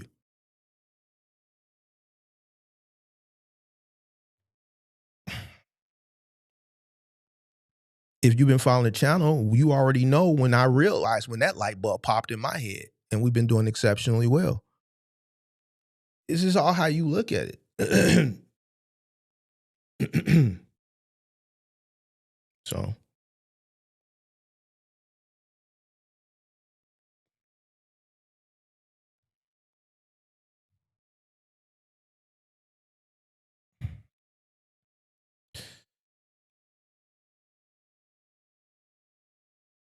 So yeah, I think skilled labor.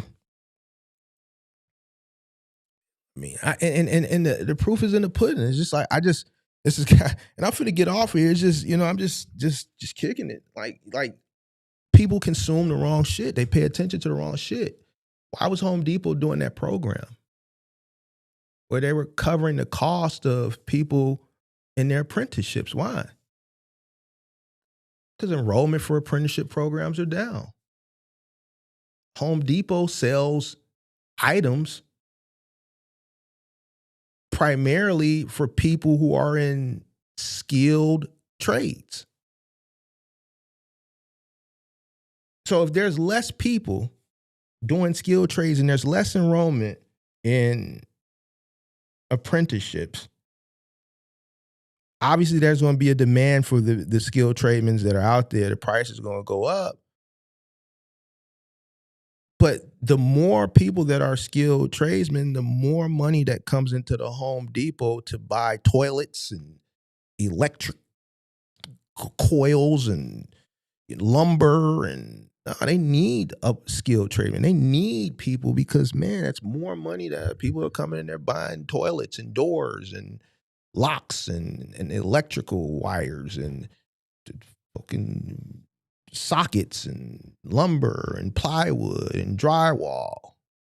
So skip it. Let's just do a program and let's pay for people to go through apprenticeship programs. Would they would have done this 15, 20 years ago? Absolutely not. Why would they spend money on some shit like that? So when you see shit like that, it's just not them being nice. You got to ask, why are they doing it? Why are people don't want to do skilled tradesmen? Because people don't want to do physical work.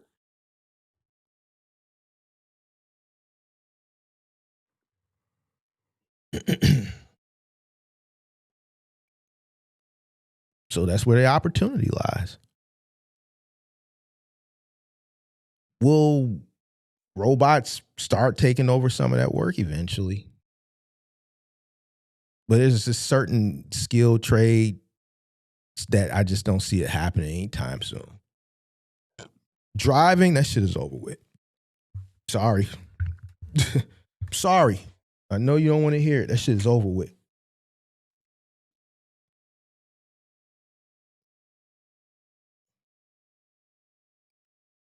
That shit is over with. Shit, Waymo just hit Chicago last week.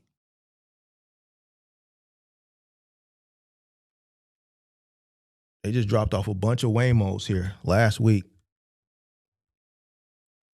It was the talk of the news here.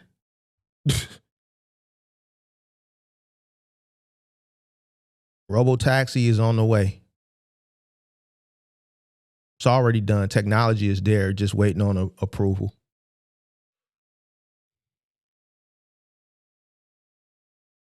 the cost is going to be way lower than taking an Uber. Why? Got rid of the human element. And then from a profitability perspective, shit, you can put your own car on the network. Selling you the car that you can put on the network and make a percentage of the ride without a driver.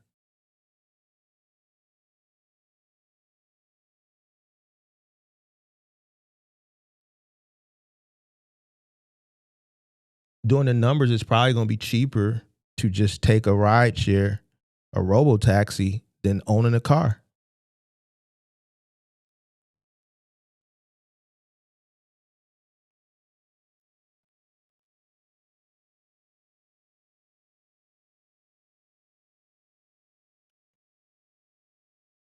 Food delivery has already been compromised, right? With the robots, but you got Domino's already experimenting with the car service delivery, and eventually Tesla will infiltrate that as well. I mean, if they're doing RoboCab, RoboTaxi, eventually they can deliver food.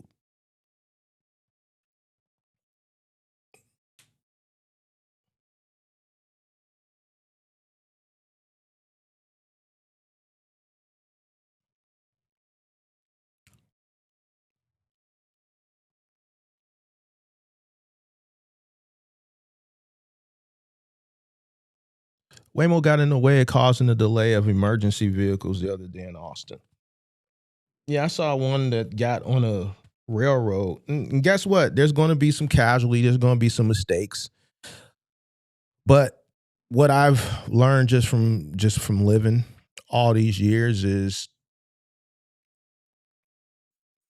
and it's here, you know? So yeah, there's going to be hiccups. There's going to be mistakes. I saw something where a police officer the other day unalived somebody. I was watching something where, 3 police officers had a situation under control, and then this one road guy just pulls up and he just fucked the whole thing up. There's always going to be mistakes. That police officer, he was the mistake in that situation. So there's always going to be there's always going to be mistakes in human judgment, human error from a business perspective, professional perspective, right? And then there's going to be mistakes from business perspective that's dealing with technology. Shit just happens, bro. It happens. Things are unfortunate, but things happen. So.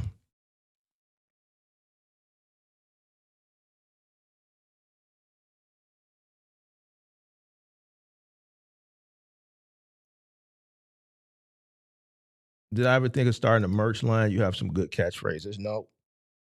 I mean, it's crossed my mind, but it's just like, bro, I ain't. You watch me, I don't.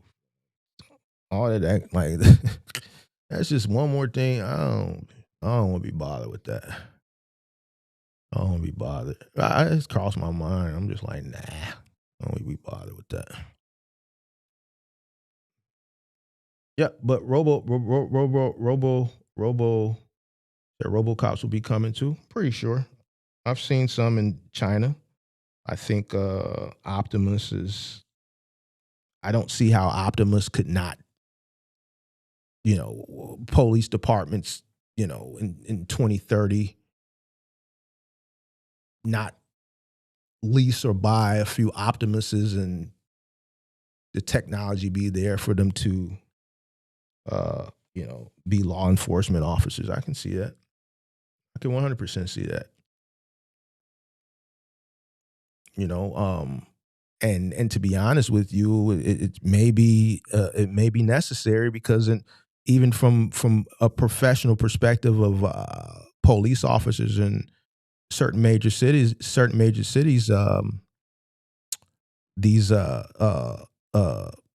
these agencies are short. I know here they're short a couple thousand officers. So.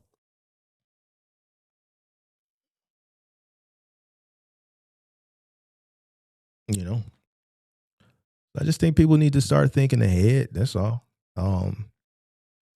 Being more mindful and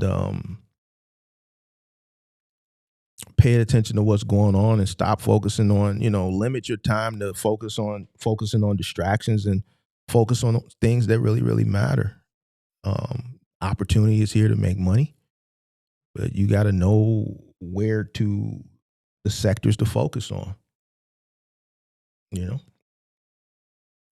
embrace things that you may be against. I can understand why that particular gigger, who a few weeks ago when I was having that conversation with him as far as those robo delivery things, why they could be, disgruntled or angry, because deep down in that individual's mind, he knows that's going to replace him, and eventually those people are going to have to figure something out. Whatever it is they're avoiding as far as work is concerned, they're going to have to do something because technology is replacing them. At the end of the day, man, the only thing that matters is the bottom line for the shareholders, not for the service provider.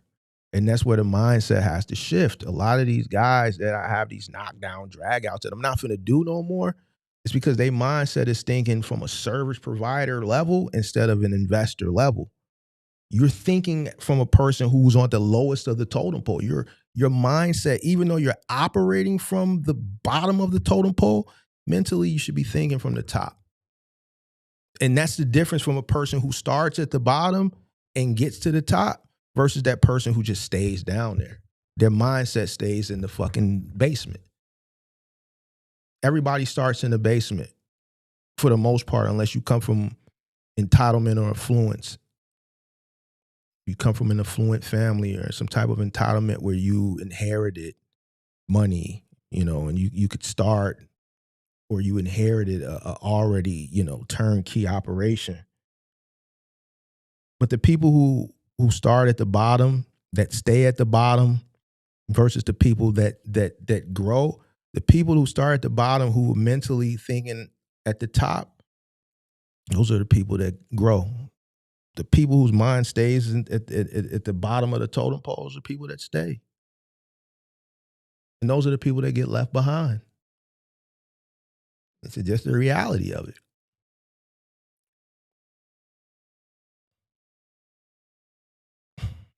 So,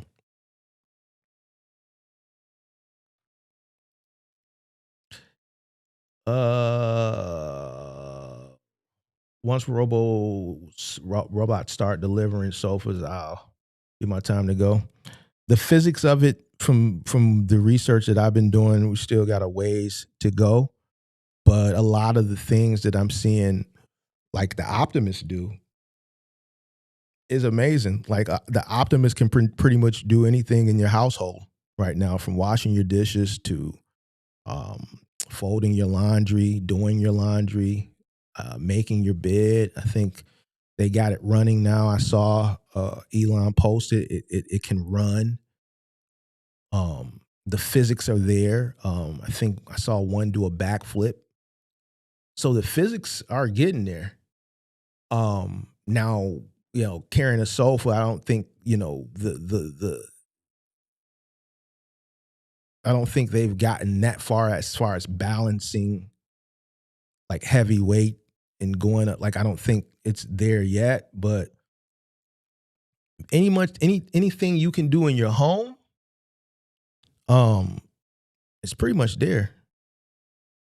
It's pretty much there, so, obviously the Optimus will be able to sync with any vehicle. Appreciate that super chat. Thank you so much. Appreciate that. Obviously the Optimus will sync with your vehicle. And if you got a robo, a full service driving, you don't even need it. But even if you do, I'm pretty sure it would sync with it. Like, you don't even gotta go pick up. You could send it to the store to do shit for you. Like, listen.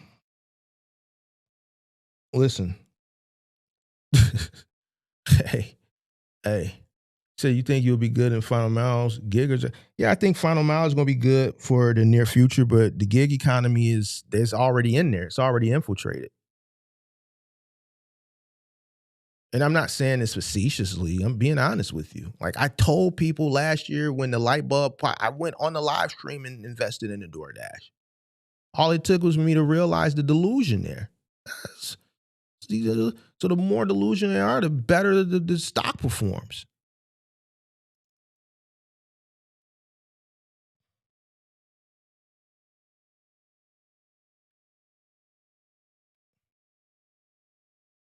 And then I can come back like I always do and be like, I told you. And I know people hate when I do that, but I just have to keep showing you I told you.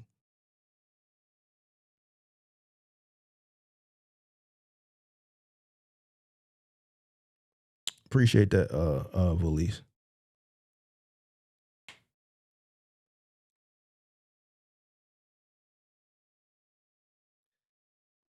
I heard they're gonna pay giggers to close Waymo doors. I saw an article on that too.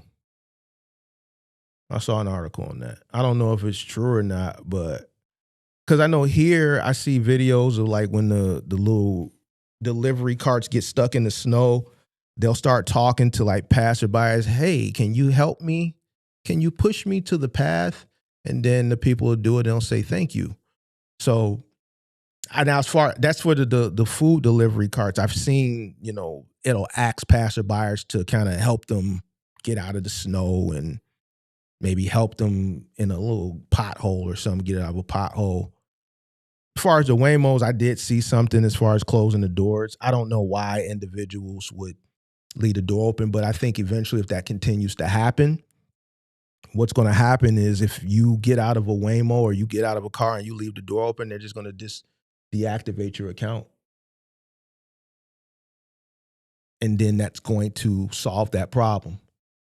Right now, they're going through the test phases of being, the early phases of, of learning what they need to do. This is one of them. Eventually, I see, if you get out of a car and you don't close the door and we have to pay somebody to come close the door, we're going to charge it back to you and we're going to deactivate your account. A lot of the people that take rideshare have to depend on it one way or another. Whether you're taking it, appreciate that super chat, release. Appreciate that. Thank you. Sweet. Whether you take it like,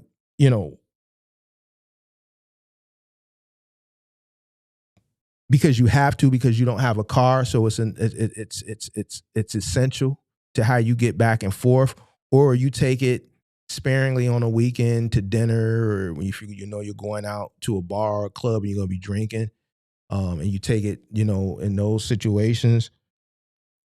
It's still essential, and I don't think people are going to want to lose access to that by not closing the door. The people who are getting out and not closing the door, they're doing that shit purposely. They're doing it ignorantly, and those people don't deserve to be on the platform. So eventually, you're going to start deactivating them, and then that's going to fix that problem. It's just like being an Uber passenger. If your rating gets low on those drunken nights, you can't be hollering and shit, and you get enough 1 stars, they're gonna deactivate you. And then what you gonna do, right? So I think eventually that problem will correct itself out when they start kicking people off the platform for doing that ignorant shit.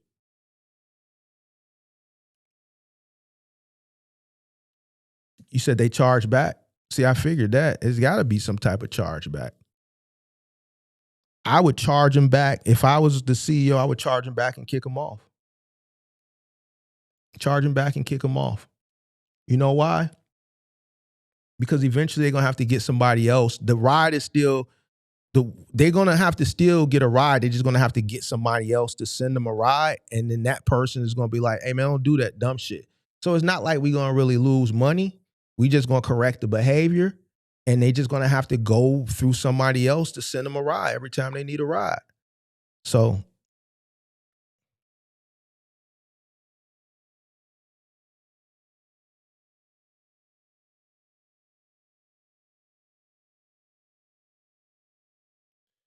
You said look into Rise Coffee. I know what Rise Coffee is. That's that mushroom coffee. That's that mushroom coffee. Yeah, I used to see a lot of their ads on Facebook. That's the mushroom coffee. Yeah, I know what Rise is. I don't know why you saying they showing those advertisements on my channel?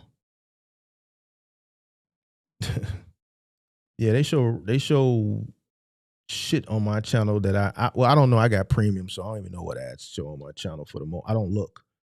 So, but I don't think they showing like a lot of logistics ads on my channel. Money has been taken out of logistics advertisement.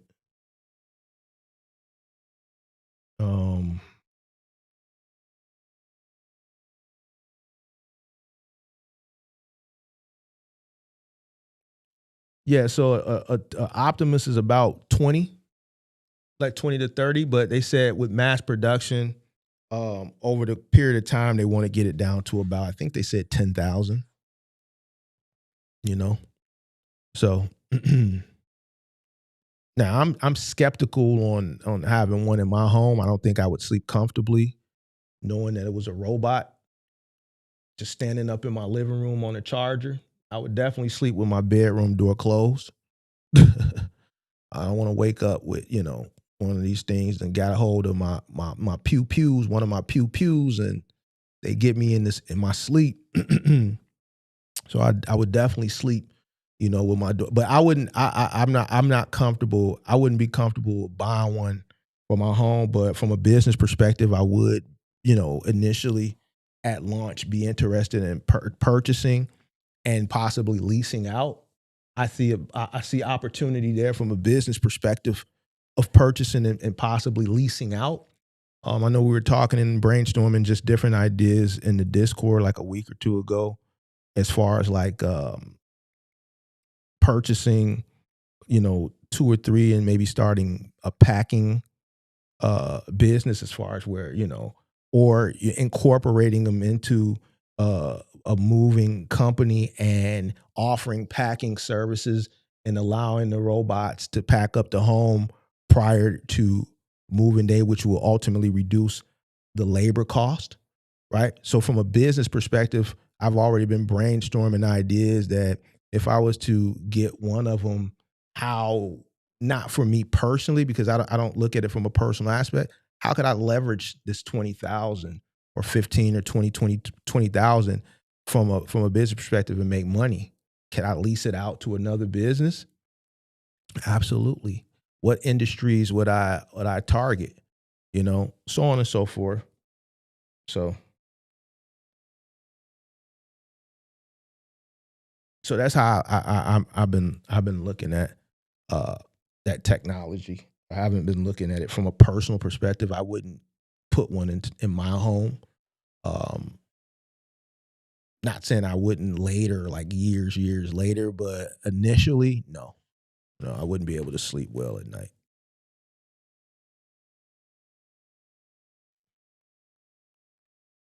So, but yeah, all right. So yeah, that's where we at with it, man. In closing, I think there's a lot of people just need to change their mindset as it pertains to business, and I think a lot of people will be better. I don't think it's going to happen though. As time goes on, the more ignorant people get, like, and I just, I don't know, I don't know. I don't know, but it's Monday. Shout out to Box Truck Dan. How you doing, man? Just tuned in. Hope all is well. Yeah, all is good. All is good. Ain't seen you in a minute. Hope everything is well with you. You mentioned the podcast, My First Million. Is there any other podcast you suggest to listen to instead of watching distractions? Ooh, I mentioned that like maybe 3 years ago. So you've been watching for a minute. I think I mentioned that podcast in 23. Yeah, like 3 years ago. Right now, I'm gonna be honest with you. As far as what I've been listening to, I'm gonna be honest with you. I've been listening to a lot of Candace. I've been listening, and more so, excuse me, not podcast, but from a podcast perspective, I've just been listening to a lot of Candace. I've been doing a lot of listening to just informational, not necessarily podcasts, but just informational content as it pertains to certain industries, certain businesses. Recently, because I had to go in and rebalance one of my portfolios last week, so a lot of my time prior to going into that meeting was just consuming myself with information on certain things that I wanted to rebalance. But lately, I've just been consuming a lot of Candace. I've been consuming a lot of things leading up to, the recent events, which ultimately led me to rebalancing my portfolio in one specific company going 30%. If you know, I'm just not going to talk about it. Staying away from certain shit.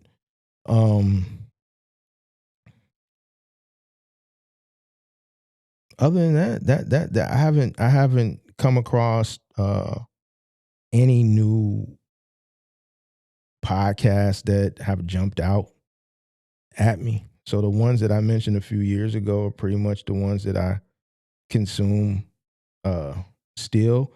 Not as often as I used to. But no. That's pretty much it. I haven't come across any new podcasts. Now I'm thinking I kind of got a brain freeze right now. I'm trying to think.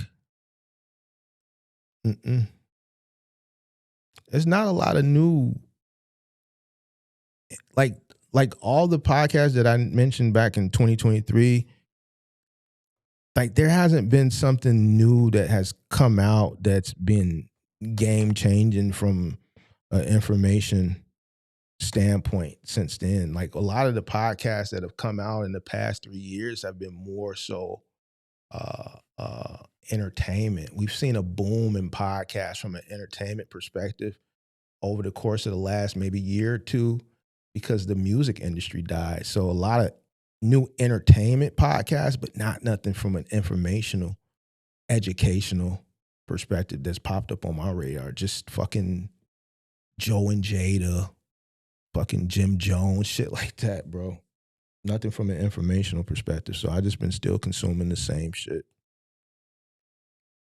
What do I think about PBD? I don't really watch him like that. I sometimes I'll catch him, but like, I don't, I don't really relate to him. I caught him with Charleston White was on there. I caught him. I think that was the last time I watched it. Was Charleston White was on there. Yeah, I don't really relate to him like that. Like a lot of the shit that he talks about,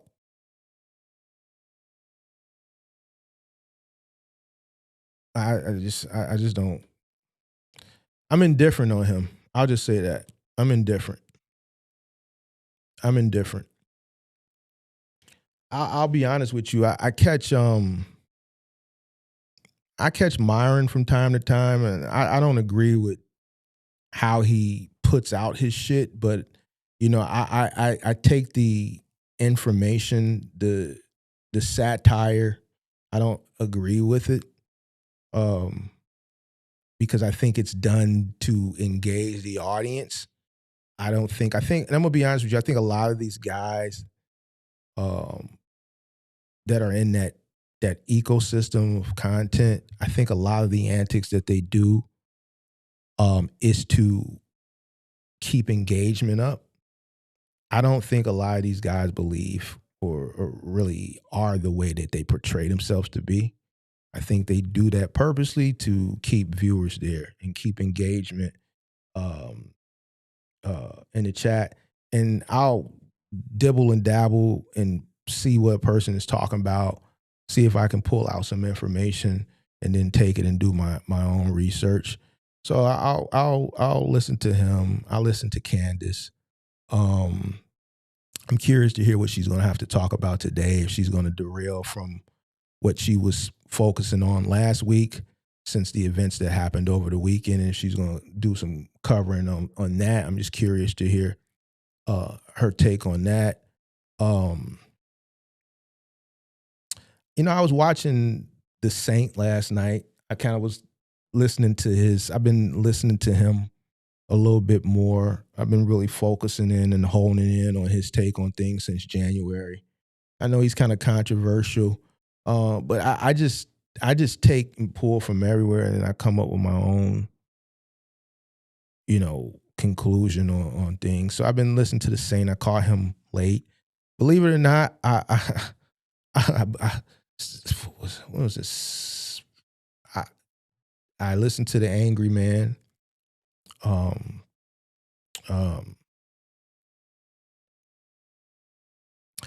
caught some Schneeko. I'll catch him. And I know these aren't podcasts. This is just shit that is based on, recent event type shit. Who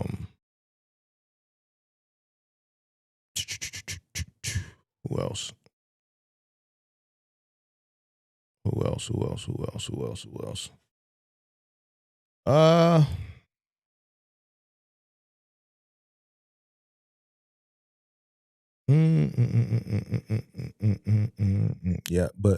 Yeah, but for business, just those ones that I mentioned in 2023, those are the ones that I'll listen to when I'm working out from a business perspective.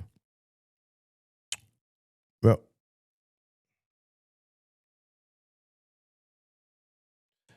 you say, yeah, I think he's extra, but I think it's done for satire. It's just where we are in society now.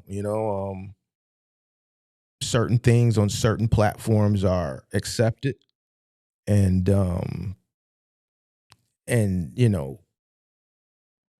the more polarizing you are, obviously, the more profitable you are. A lot of these guys that I consider like real content creators, where this is how they make their money, that are in those niches where,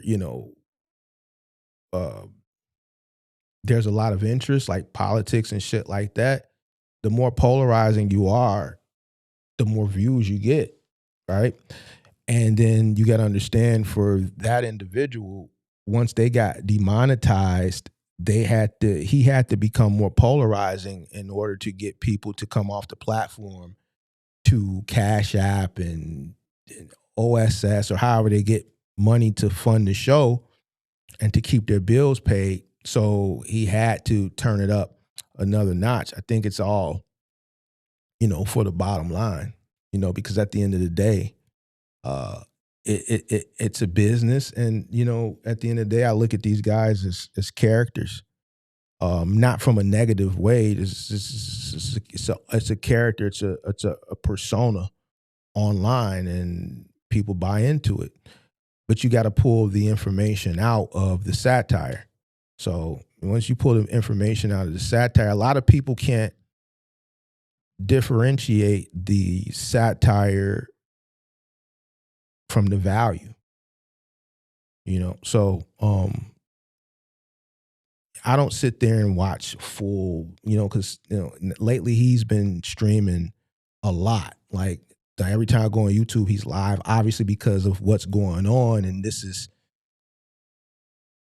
his sector as far as expertise is concerned. So this is his moment to take advantage of everything that has occurred over the weekend. As far as a content perspective, this is how he's going to make his money. but I know how to differentiate the value from the satire. So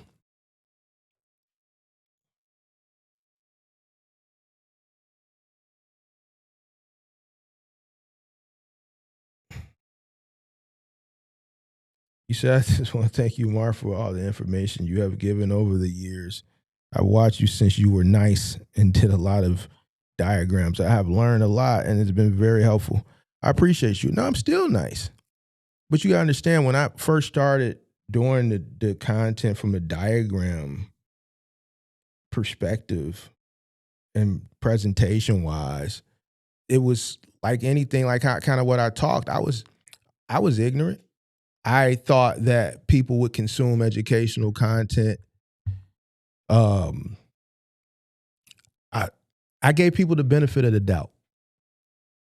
I didn't realize the amount of ignorance uh, um, that existed. You know what I'm saying? You expect ignorance, or let me say, I would expect ignorance from sectors that you would expect ignorance from. Like if I was doing, let's say, what academics does, or let's see what Poetic Flacco does, or people that do commentary and reaction from popular culture, like rap and shit like that. Like you expect a certain type of reaction from viewers, right? But coming into a business educational sector, I expected a lot more common sense, um,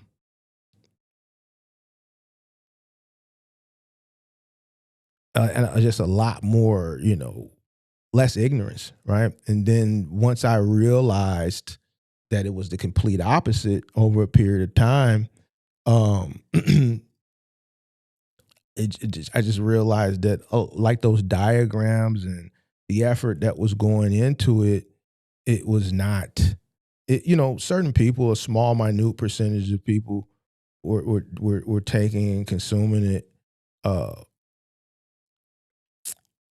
from a good place, but the majority, it was just going over their head, and people don't want to educate themselves. They want you to just say, do this. I mean, you see people come up all the time, Mark, should I do this or should I do that? They want you to make decisions for them because they don't want to take the time to do the knowledge themselves, or they don't want to consume information and pull value, take the information, remember it, put it in their back pocket. Then later on in the day, take all the information that they gathered from different places and start to dissect it and pull value from here, pull value from here, and still come up with their own conclusion at the end of the day. That like those days are over with. So once I realized that, it's just, I'm not finna put that type of time and effort. I'm gonna come and cut on the I'll keep doing it. I'm gonna turn on the camera, and I'm just gonna kick it with you. I'm gonna have put a few bullet points down and just talk from experience. And the ones who get it, get it. Those that don't. People who are mad, they let them be mad. But as you see, here I am, still here. You know, you know, um, nothing has changed. Actually, we put more money in.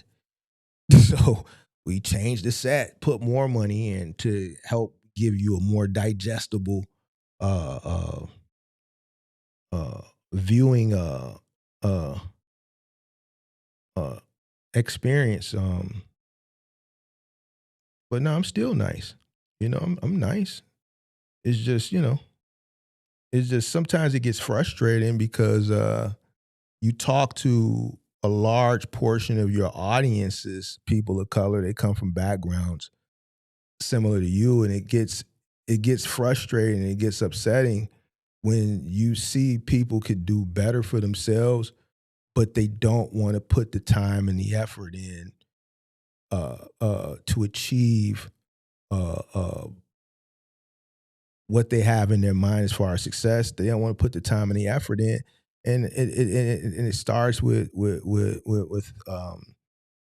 education. And to me, it's sad as an older gentleman, and people would say things like, somebody said something in the chat that, man, I don't want to hear all that shit, OG.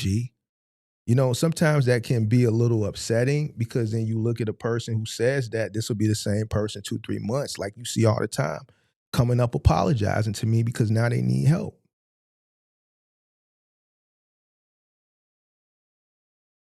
So it just sometimes it gets a little upsetting because all I think a person needs was going to change their situation. It's just picking up a book.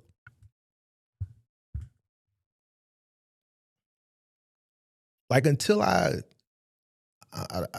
went over the weekend, and because I already knew the comprehension, the reading levels were not, in comparison to others, were lower, but I didn't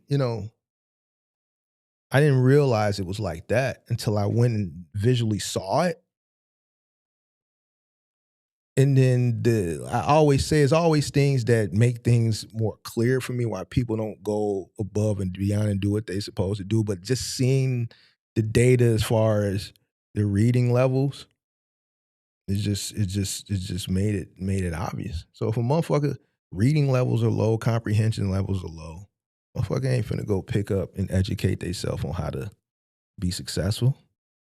They gonna wing it, and they hope that you gonna hold their hand and say, do this. All right, now do that.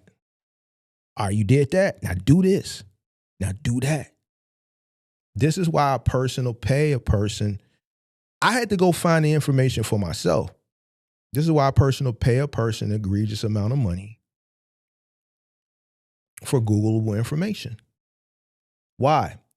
Because even with Googling it, you still got to sit your ass down, do this, find it, research it, read it, consume it, search for more, consume it. Not only when you're reading it, you have to comprehend, you got to understand what you're reading. Well, because their reading levels are low.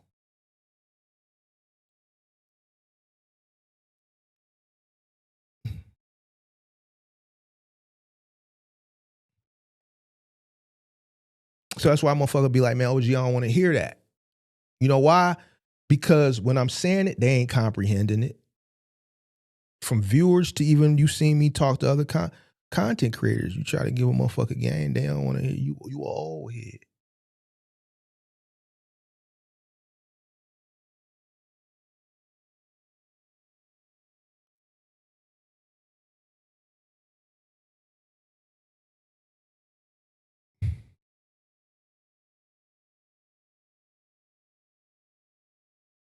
You a old head. Okay, bet.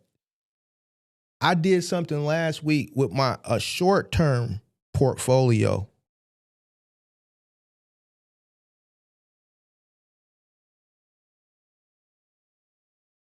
I rebalanced it. And it's documented because I mentioned it on the show last Wednesday, and I mentioned it in the Discord. It was one company I threw out. I ain't gonna talk about it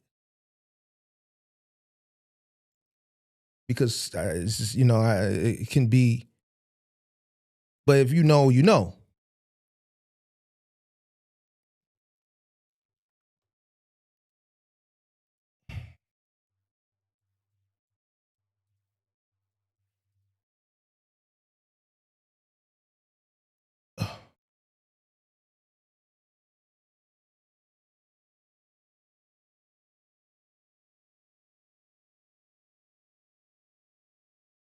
All I see is this.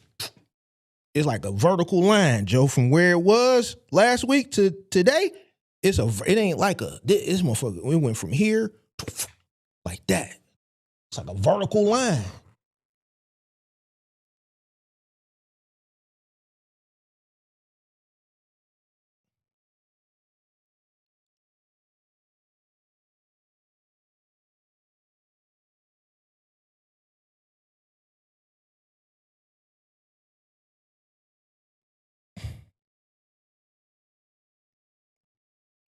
So, I'm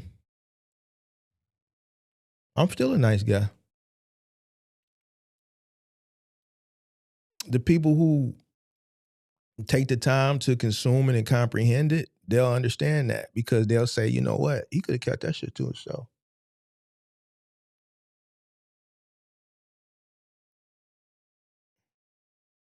He could have kept that shit to himself. He didn't have to come in and share that. I'm glad I listened though. Yeah. I'm still a nice guy. I'm still giving you 3 days a week, you know. It's not 5 no more, but it's 3.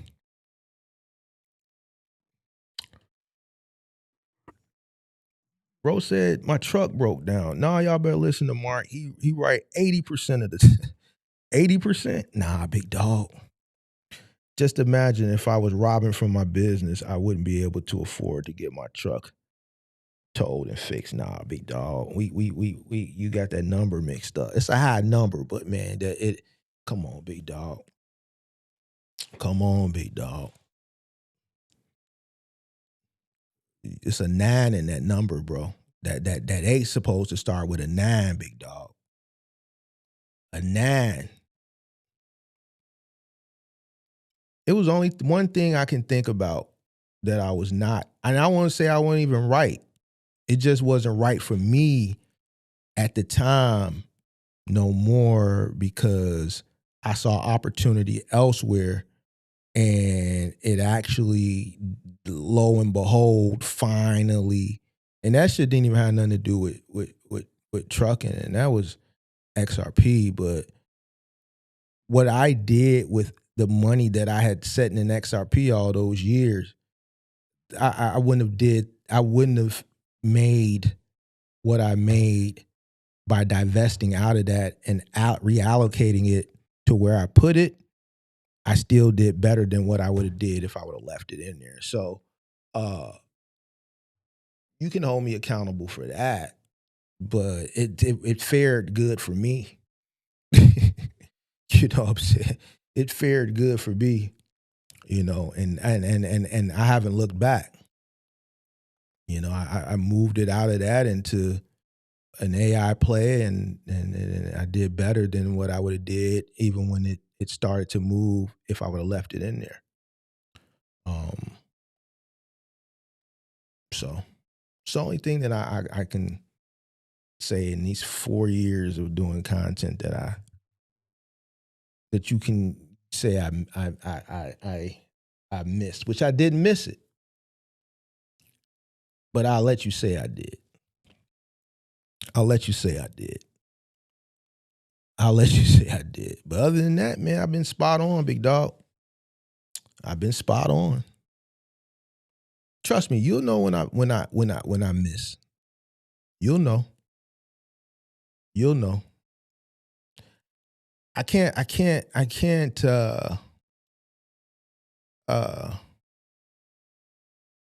don't it's too risky to miss. That's why you guys got to do your research. But we having a great day today. We having a great day. Listen, we having a great day. We having a great day. And I don't want to say why, because, you know, some people going to get upset. Rightfully so, but, you know, we having a great day. Great. Great. Great. Yeah, so. Sometimes people just have soft hearts and been led a lie. Hey. It's easy to say it now for me because you got 4 years of content you can go through and be like, damn, he was right. So early on when I was doing that content, I got met with all that adversity is because it was, you know, time had to show, you know, when nobody in this space forecasting. So it was met with adversity. So now I can just sit here and just talk this shit. But then, you know, now you get people that come in, these young guys and some of these older guys, they're just naive and ignorant, that just, you know, they hopeful and shit like that, and they uneducated. And then they got to learn the hard way. So.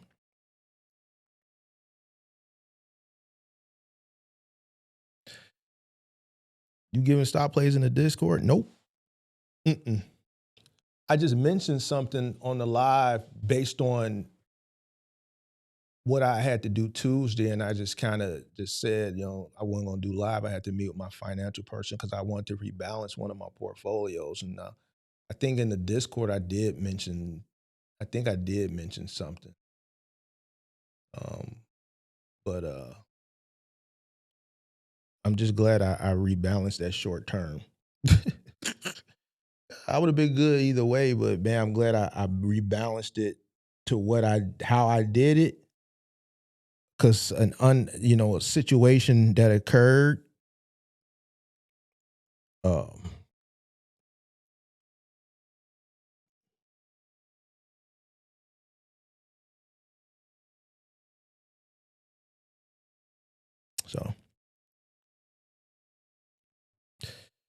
the last time I sat down and created a whole show on giving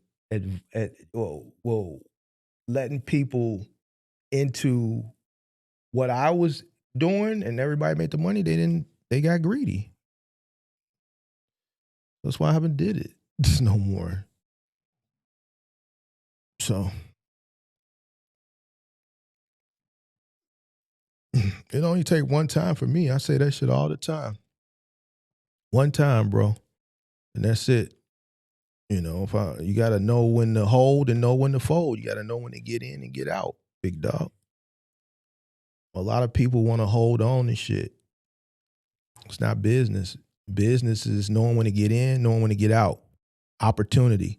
Some people I've had conversations with this on some of these panels or these conversations that we had last year, the year before, some of these panels, and some people thinking that when you start a business, you do it forever. I'm like, why? If there's an opportunity to exit or sell, why wouldn't you take the opportunity? But when you talk to people who aren't at that part, they don't have an exit strategy, they'll never understand. So it's just like investing into a company. Like, you got long-term investments, you got short-term investments. A short-term investment is something that I'm looking to hit and quit. I may be looking to hit it for a year. I may be looking to hit it for a certain percentage. I may have a hunch on something. And if that hunch goes through in my research and I go do research and I'm like, yeah, there's a 80%, 90% chance I believe this is going to happen based on my research. And then I do a rebalancing, and then 4 days later, something happens that sends certain companies through the moon. Because of that, now I have a decision to make. Do I want to continue to hold on, or do I want to take my profits and reallocate those into other things? Right? So I don't marry nothing. I don't get emotionally attached to nothing. I get in, I get out. You gotta know when to get in. You gotta know when to get out. And there's a lot of research that is involved with that, But you can't marry or get attached to shit in business, because you'll fuck around and you'll miss your opportunity. So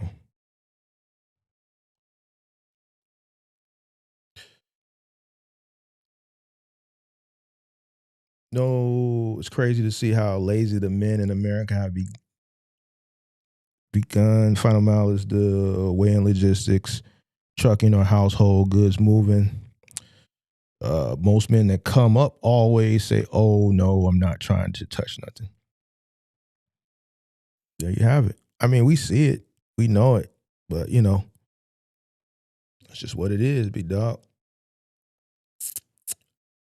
Everybody wants to do things that are easy. Opportunity, especially in this, the opportunity to make more money in this industry is going to be in the shit that's specialized. But with this specialized shit, it requires more work, less competition, more money.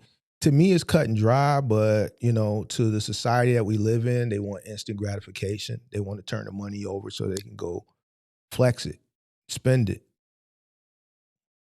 So I get it. You know what I'm saying?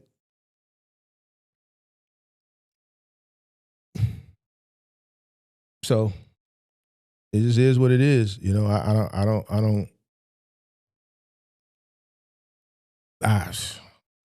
don't know. I would rather enter into a niche in an industry that there's less people, that's more rewarding.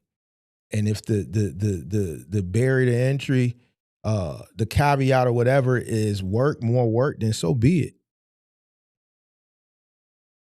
So be it. If I can make more here, and then because I'm making more, I have more that I can take and put it over here that can get me out of this labor strenuous shit in a shorter time frame than the person who's competing more over here for less, then so be it.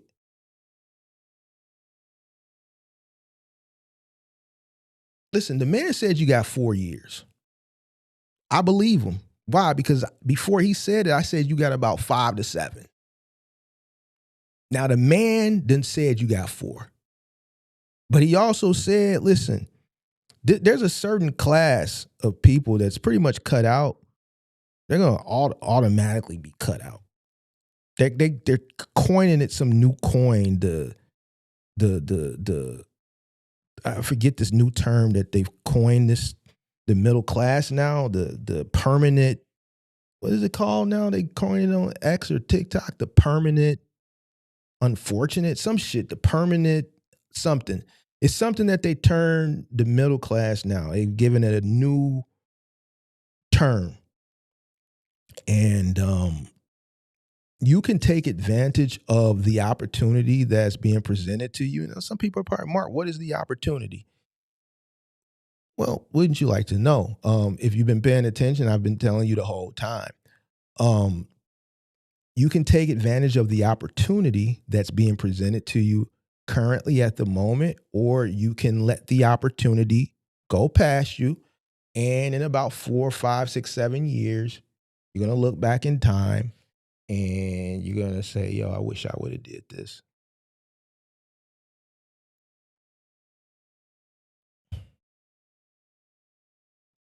Professional and unskilled labor jobs are at the biggest risk. Technology for unskilled labor is going to continue to replace unskilled laborers, right?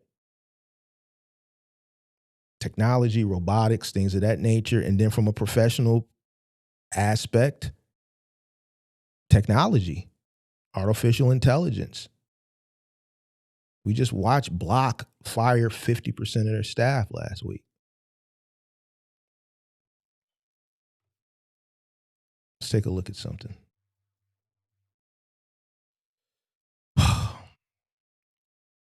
Of course, reducing 50% of their staff is good for profitability from shareholders. It's less people we have to pay, more profit for the shareholders. So, of course, it's in the green.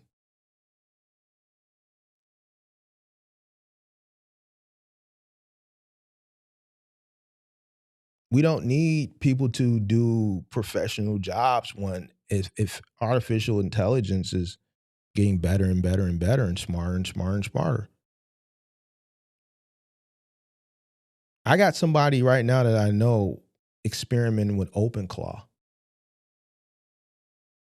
This guy went and spent $2,000 on a Mac Studio, bought another cell phone, got a different VPN. OpenClaw is free. Got fucking not Discord, but what's the other one that a lot of people use? Not Discord, but the other. I think it starts with a T.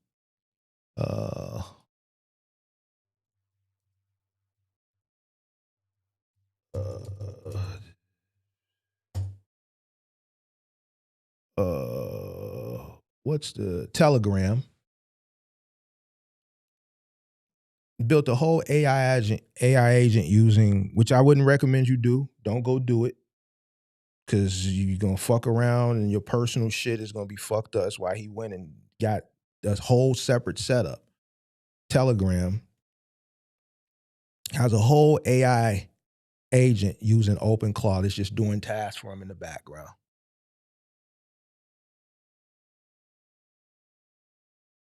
Telegram.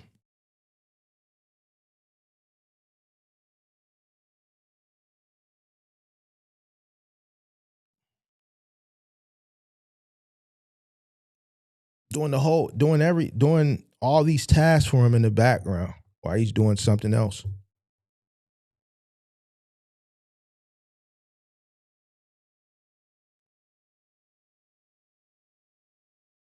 So professional jobs are at risk.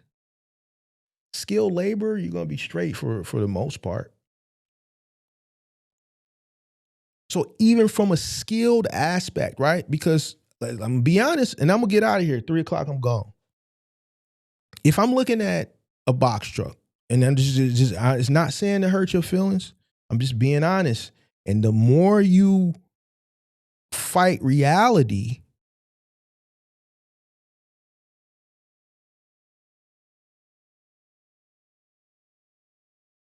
the farther this freedom that you want is going to be away. If we look at box trucking, as far as what you can do, and I'm being honest with you, now you can argue it all you want.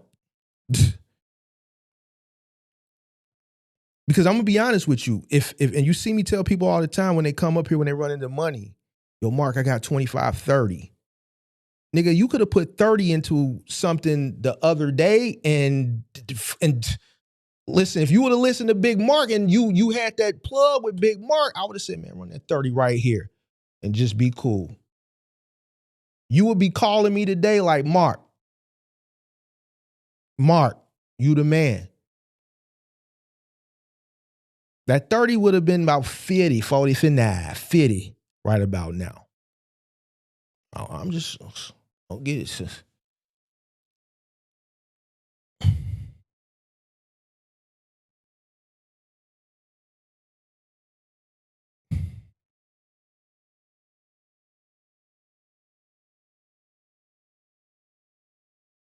If I took a box truck and I had to look at it from OTR, final mile, household goods moving. Fuck it, let's throw Amazon in there too. Amazon, so you an Amazon only guy, a middle mile guy, a final mile guy, household moving guy. If automation, robotics were to replace out of the 4, Amazon Relay, OTR, final mile, household goods moving, out of the 4, if automation and robotics were going to infiltrate any one of those 4 niches, which would it be?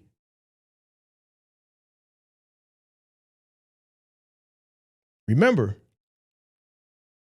from a work perspective, you have unskilled laborers, you have skilled laborers, and then you have professionals. Professionals are like your white collar guys. Those are like the guys who got fired from Block last week.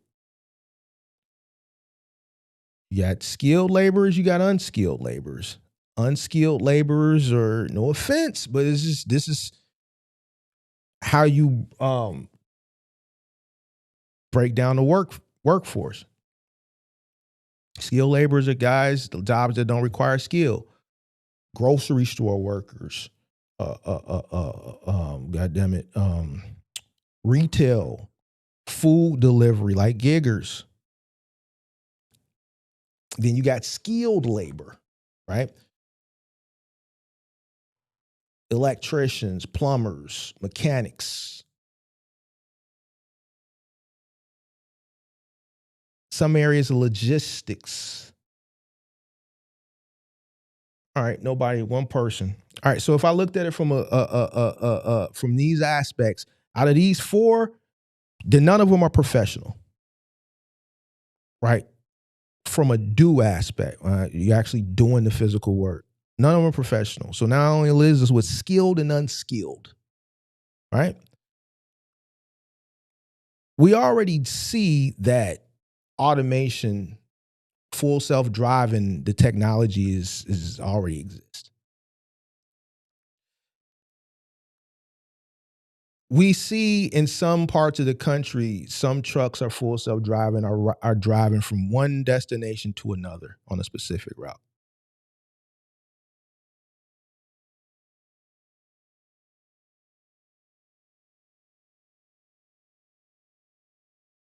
Truck gets loaded, it drives on a route to another dock, it backs itself into the dock with precision, it gets unloaded. So out of these 4, there's only 2 that necessarily don't really require a human. If we had to replace the human element, that removes 2 of them. Not saying it's going to happen next year, the year after next, but we're just speaking realistically, hypothetically, but still realistically when we're looking at it from a business perspective. We're just, we can get rid of an OTR driver because a truck can drive itself to a dock, back itself in with precision, get loaded, drive itself to the destination, back itself in, and get unloaded. You don't necessarily need a driver to do that. Technology is there for that. It gets rid of that. The Amazon, same situation.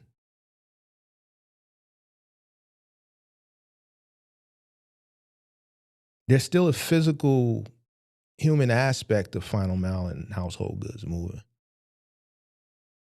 So there's a more, it's a skill there. Right? There's a skill to being able to maneuver something that's 90 inches up a tight stairwell with small landings and maneuvering it up 2, 3, 4 flights of stairs or higher. There's a skill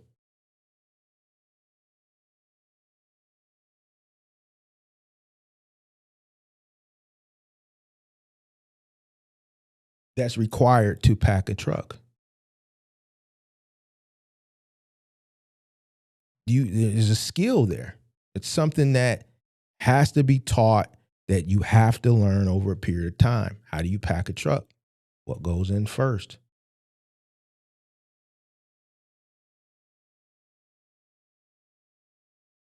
It's a skill. So from a loading aspect to a maneuvering aspect, there's more skill that's involved in these 2 niches than these 2. Not to diminish those 2, but we're speaking realistically. If 2 were to get displaced, it would be these 2 before these 2. Now, currently, these 2, there's less competition and they pay more, but yet and still, the majority of people still decide to do these 2 and they complain about it.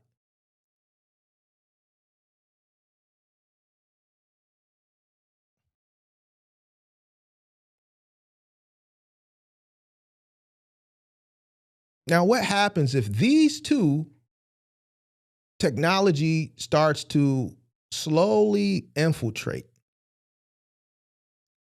Some people are going to fall by the wayside, and then some people are going to be forced to transition, even though they don't want to, over to these 2.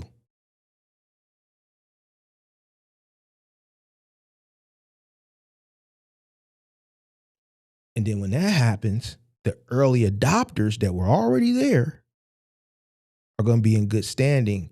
And then everything that's going on over here now is going to start going on over there.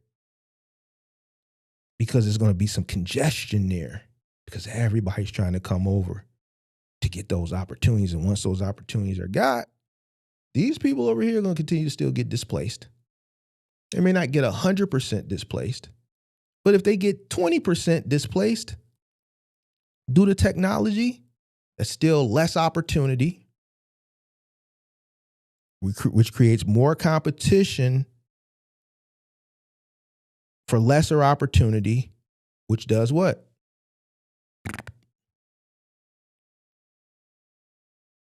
So smart person would say, you know what? Let me mosey on over here, because it's not so bad after all, because it's more money. And then I could take some of that more money. If I give myself a plan, maybe 8, 9, 10 years, And I be patient. I divest my living,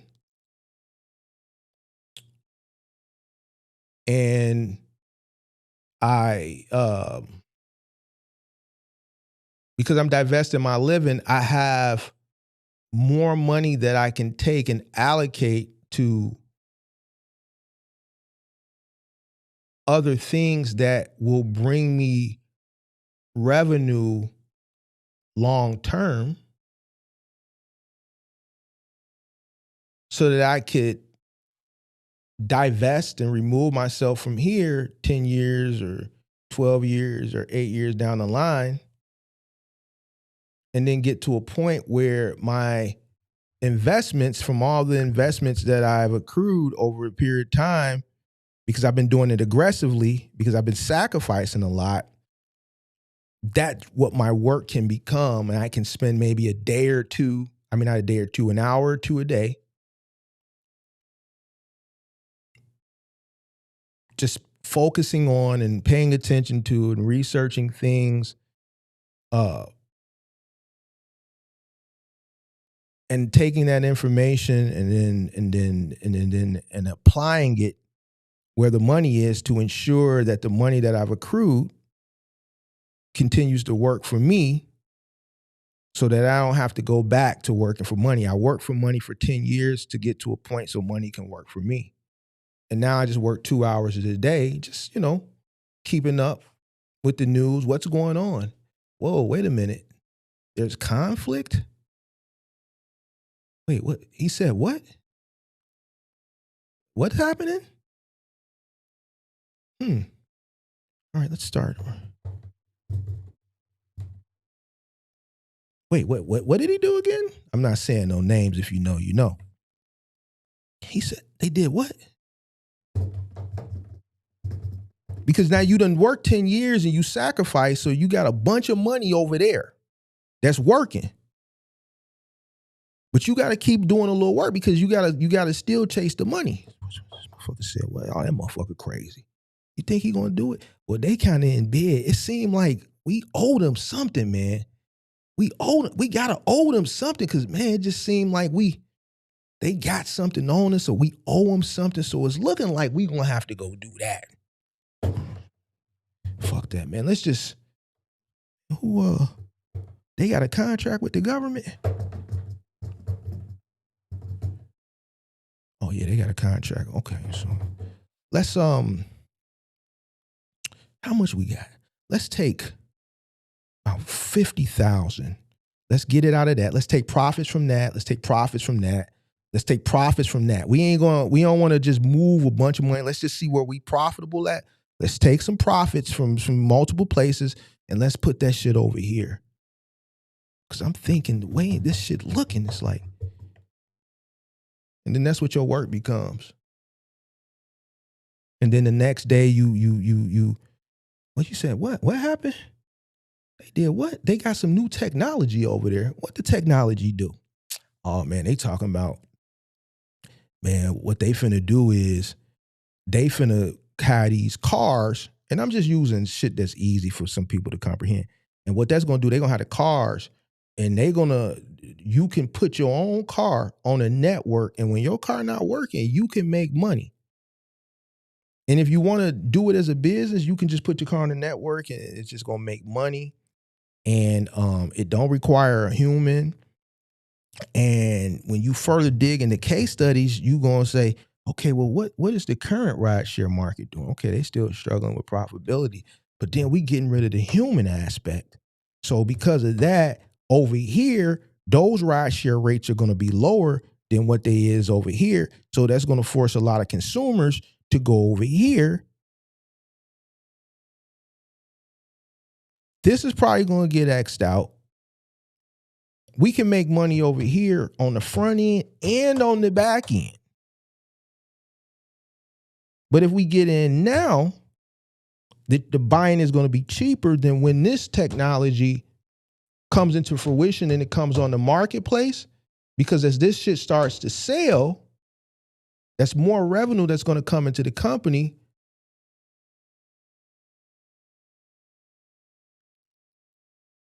All right, let's do this. Let's take some money over here and let's just put it into that. Now that's what you did for the day there.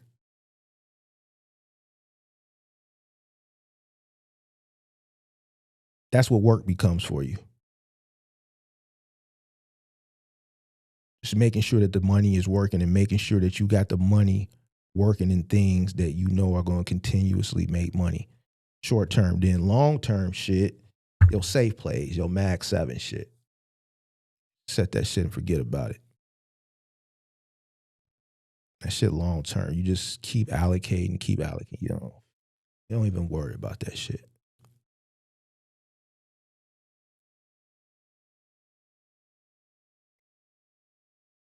And then you got 23 hours in the day to do whatever it is that you want to do. And while you doing whatever it is you want to do in 23 hours of the day, if you driving, if you working out, instead of working out, listening to Gunna, man, listen to some educational shit. Maybe get the news on so you can stay up with current events, because you might have missed something earlier in the day. And then that information, it's just like last year when I was talking and I just saw that the giggers, as far as like the food delivery giggers, how delusional they were. And on the last year, I just stopped and just went and invested in DoorDash. It was just talking to the giggers and not understanding, like, what don't you get? You're complaining about something, and I went and did, and then it just popped in my head. So I'm always having conversations. I'm always consuming information. The only time I really consume dumb shit is like if I'm in bed laying down at night, or if I'm sitting on the toilet. If I'm sitting on the toilet, I'll scroll Facebook, I'll scroll Instagram a little bit. But for the most part, when I'm in the gym, or just in between, I got something that's educational on in the background because I'm always searching for opportunity. I don't really care about this dumb shit. It's just too much dumb shit, and they're gonna I would keep telling you, they're gonna keep you distracted with all the dumb shit, and the money is really being made while you being distracted with the dumb shit. I entertained Corey Holcomb for a little bit, Anton. I entertained it because I was sick at that time, but then I had to focus on the money. I entertained some other dumb shit, whatever the newest dumb shit is. I entertain it when I'm on the toilet or if I'm falling asleep. Whatever the newest dumb shit, it's always some new dumb shit. Last week it was this. Lil Durk baby mama, she said she gonna move on. God damn it. Brorilla. You entertain it while you on the toilet. You give it 10 minutes. Chase where the money at. That's it. All right. My time is up. I gave you an extra hour. So how you get that rid of? Because I was really done at 1:30, 2 o'clock. Let me turn this shit off. Turn that off.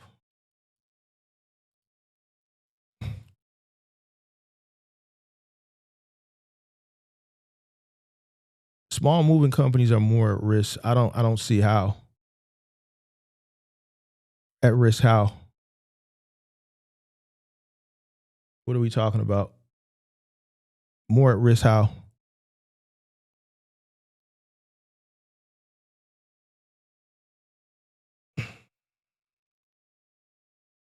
I don't see robots. I see autonomous fleets or autonomous trucks who do dock to dock being more at risk than, something that requires a human. If I got something that's going from point A to point B and it runs this route consistently, let's say 4 or 5 days a week, and that's it. It doesn't alternate. It literally goes from here to here 5 days a week. I could easily just purchase a fully autonomous, full service vehicle, and obviously the warehouse people will load it. It'll drive from here to here. It'll get charged here while it's unloading and drive back to here. I don't need a human. The human aspect is in the warehouse. And then guess what? They got the robotics that load the truck. I've seen the thing, that the pallet thing that loads the truck. But we're not speaking from that aspect. We're just brainstorming here. We don't need a necessarily human because the technology is there to drive a fully loaded vehicle from here to here or from here to there. Now, if this vehicle was driving from here to here and it contained household good items and it had to be loaded, from a high rise or from a walk up, and then when it got here, it had to be physically unloaded and there was obstacles. Yeah, there's some humans that still have to be involved in that. That technology isn't as advanced as the technology that just relocates a fully loaded vehicle from point A to point B. If the technology is existent already in Tesla, right, for robotaxi, robocab, where it can pick up a human, you can summons it and pick you up from here and safely take you here because it only has 2 seats. There's no driver there. The same company who has Tesla Semi has the technology to implement that in a tractor.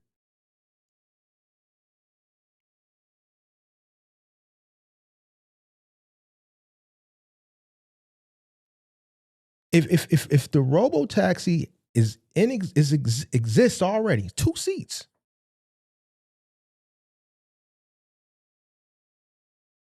Here's what I'm saying. You're saying it's not as easy as I'm making it sound.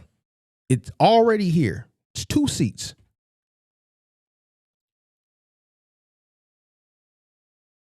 For a human that's not replaceable. You got Waymo is already out here, right? And it's taking humans. So it's already here. It's taking a human that's not replaceable. Human dies, they die. You're never coming back. Why don't you think the technology is here for a tractor that's taking goods, and if something were to happen, whoop-de-doo, like those things can get replaced? The technology is here. Tesla has the technology to transport humans from point A to point B. You don't think that same technology is in the Tesla Semi? And see, that's where you're missing the point. And I said it earlier. I said not 100%. I said this earlier. I don't know if you came in late. But I said if it infiltrates a percentage, 10%, 20%, 30%, it still will affect you because that's less opportunity for a human, right? Which is going to force that human or that 10% of humans or 20% of humans into other lanes. So now you got more people fighting for less opportunity because a percentage of opportunity that once went to a human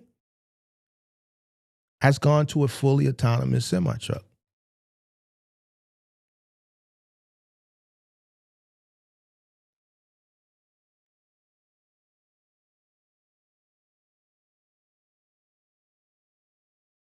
So the certain lanes is going to force those drivers into other lanes. That's why I said, I literally said it twice or 3 times earlier.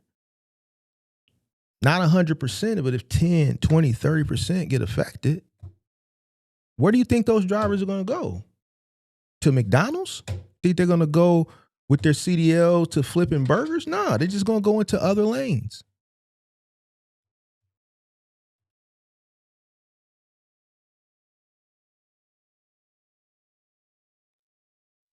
This is a great question.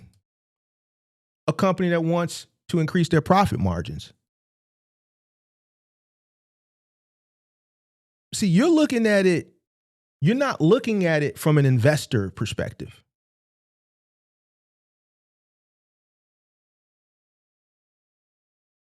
What mega carrier is about to put their billion-dollar business into the hands of a self-driving truck? A mega carrier $1 billion mega carrier that wants to increase their profit margins for their shareholders.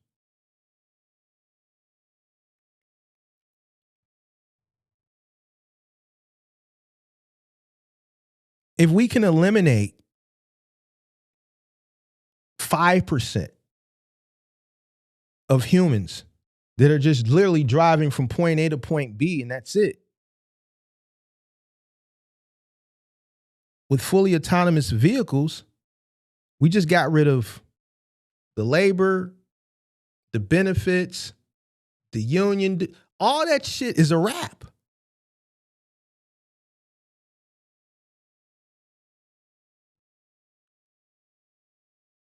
So let's say 5%.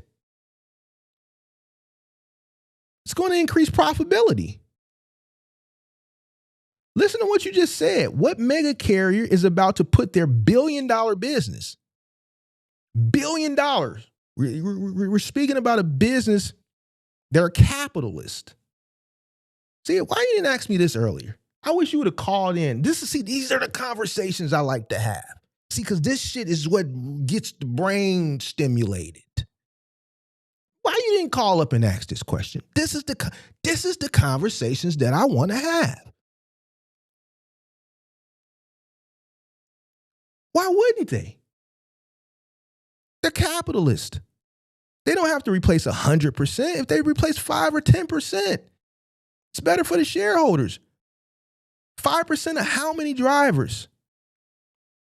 How many benefits packages? How much overtime? How much labor time?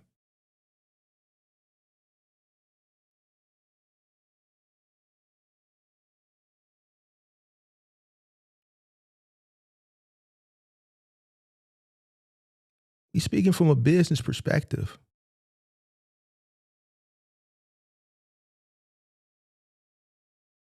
We're speaking from a business perspective. But here's the thing. Even with you saying that most of the people don't run those lanes, what happens to those drivers that are displaced? Do they start to infiltrate the lanes that the audience that watches me operate in? Goes back to what I say all the time, forecasting. So whether the audience operates in those lanes or don't, they can still be indirectly affected by it.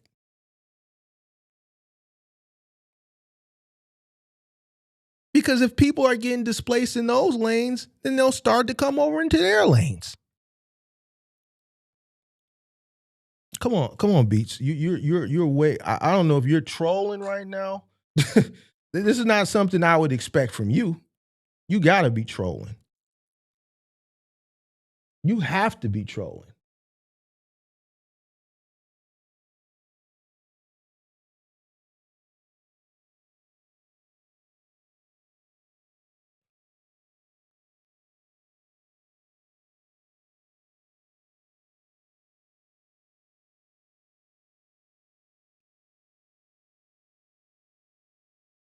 You gotta be trolling.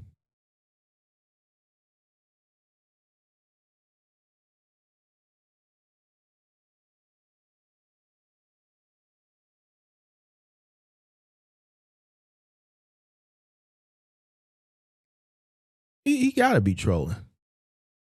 I don't believe it. I wouldn't. Somebody else, nah. I don't think he's gotta be trolling.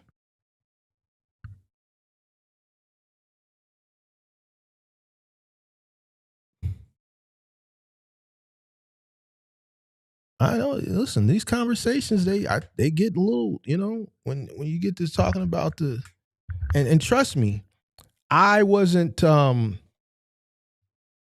what has sparked my interest as far as the technology and full service driving or full self-driving is my just recent, for the past maybe 30 to 45 days, just deep research into robotaxi. I'm really intrigued with it because I'm searching for the opportunities there. And then it's opening me up to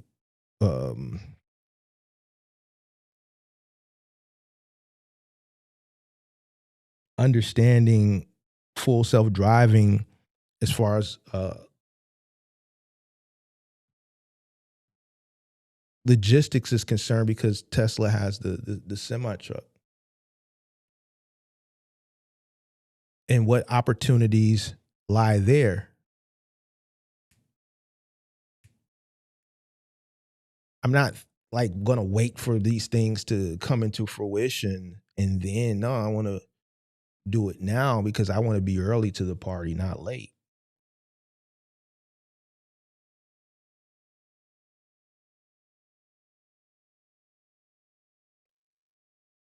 Here we're not talking about, okay, let's look at it from this aspect. Let's simplify this. Let's look at Amazon. Because Amazon invested into some full self-driving vehicles a few years ago. I don't know if they've been the delivery has started yet. Probably not, but I know a few years ago they invested into some. And let's look at it from a simple point of view. Amazon. There's a lot of opportunities and there's a lot of lanes in Amazon that run from one facility to another. Not post office, just look from the Amazon, the intra network of Amazon from one facility to another. Could a full self-driving, let's say, Amazon owned and branded vehicle go from one Amazon facility to another? Yeah, it's literally getting loaded at one Amazon facility and it's driving 150, 200 miles to another one and backs into a dock and it gets unloaded. And while it's being loaded, it's being charged. And when it's being unloaded, it's being charged. And then it may go from this facility to another facility, or it may go back to that facility empty, or it may go back full. But once upon a time, there was a human in that.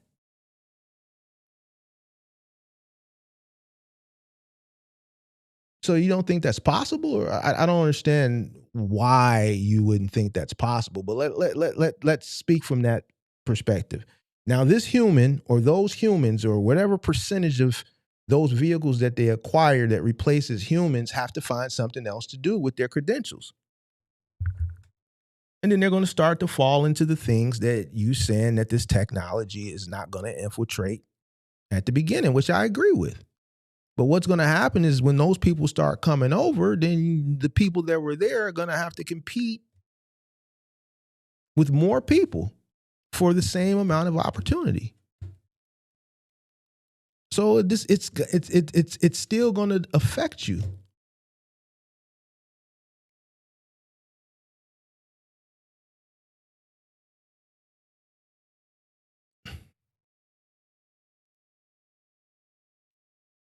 If Uber Eats says, fuck it, we're just going to 30%, we're going to summons 30% of these fucking delivery things on our network. 30%. We're replacing 30%. We're just going to do full robots, those little four-wheeled robot things. So now what that's going to do is going to be less opportunity for everybody to operate solely on Uber Eats. On Uber Eats, the rates are going to go down. And that's going to force a lot of those people that focus on Uber Eats to go over to Grubhub and DoorDash. So the people who are already operating on DoorDash, even though DoorDash is saying, yo, we're not going to fuck with the robots. The ignorant people that's on DoorDash, they're going to have that sigh of relief. I bet. But what they're not understanding, that a bunch of those people from Uber, once they start to see the results in the lower rates, they're going to come over. It's going to indirectly affect them.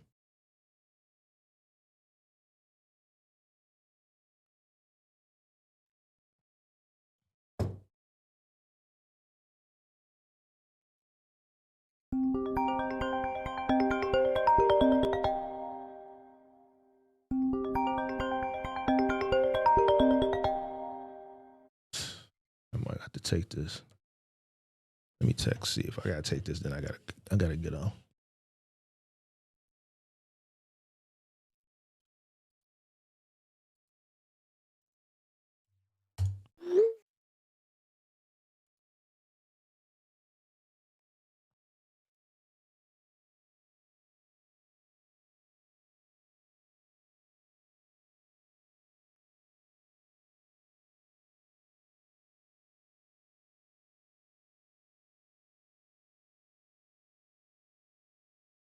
So, all right.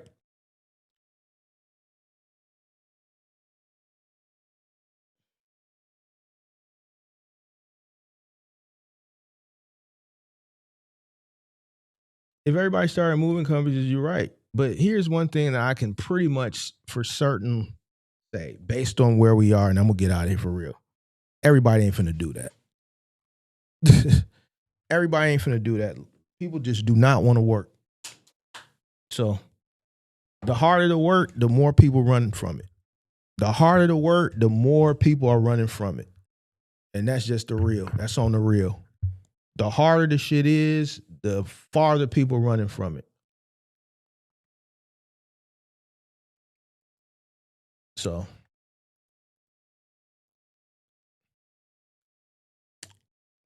but the whole purpose of me saying this shit was just really to get people to start paying attention to what's going on. Don't get caught left holding the bag. You know, take the money that you have, the extra money that you have, and maybe put it into something that can bring you, you know, is out of the office until Thursday. Thursday.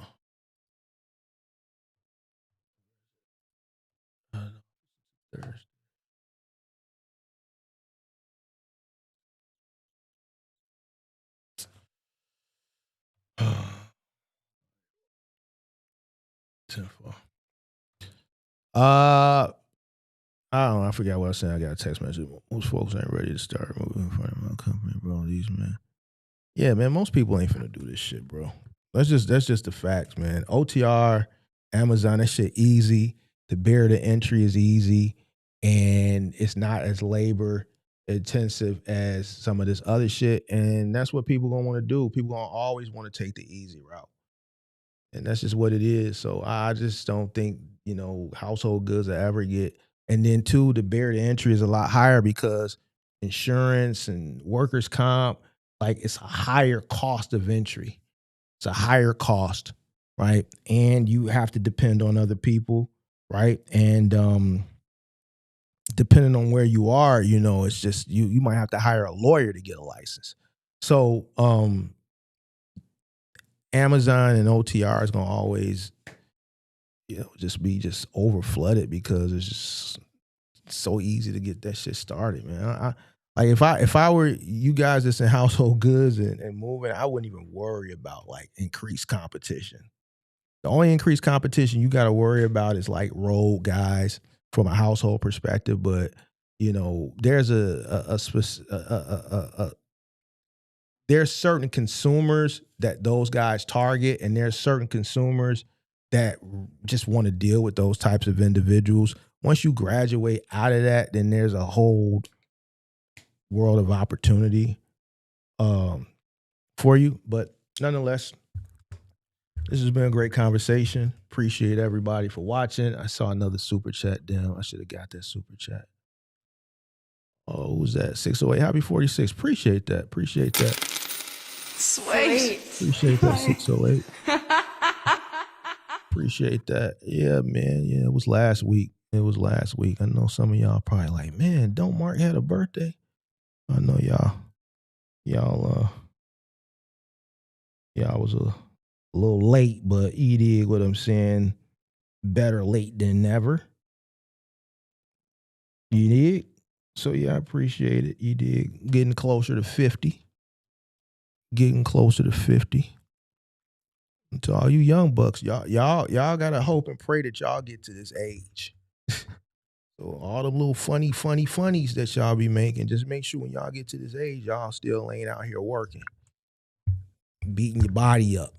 You dig what I'm saying? Because I still, regardless of what you say, I still look good. I don't look a day over 32. I don't look a day over 32. You dig? My skin ain't wrinkling. You dig what I'm saying? I still got a full head of black hair. You see what I'm saying? Only little grays that I got is right up in there. And that's just really wisdom. You know, my skin's still smooth. You dig what I'm saying? I don't look like some of these motherfuckers that be calling up here on the call-in show. These motherfuckers is 10, 15 years younger than me and look 10, 15 years older than me because of the stress. You dig what I'm saying? So if you go about things right and you don't put yourself in these stressful situations from a financial perspective, a lot of people's stress come from financial shit. Then you don't have to worry about growing old and all that shit. You just ain't gonna age like that. You just ain't gonna age like that. So less stress, vegetables, you dig what I'm saying? Water. And then you'll be Gucci. Yeah, one more super chat. It just popped up. Let me pull that up. Appreciate that. Appreciate that super. What is this? A super sticker? Sweet. All right. Gym time. And you got to work out. That's another thing. You got to work out. Got to work out. I ain't going to lie. A lot of motherfuckers, they get older. They don't want to work out. Got to work out. That's going to help you too. Got to keep the muscle stretched and keep that strength and all that. And you got to be disciplined. You got to work out. That's another thing. Can't forget that. You got to work out. As much as I hate doing this shit, I do it 6 days a week. You dig what I'm saying? So.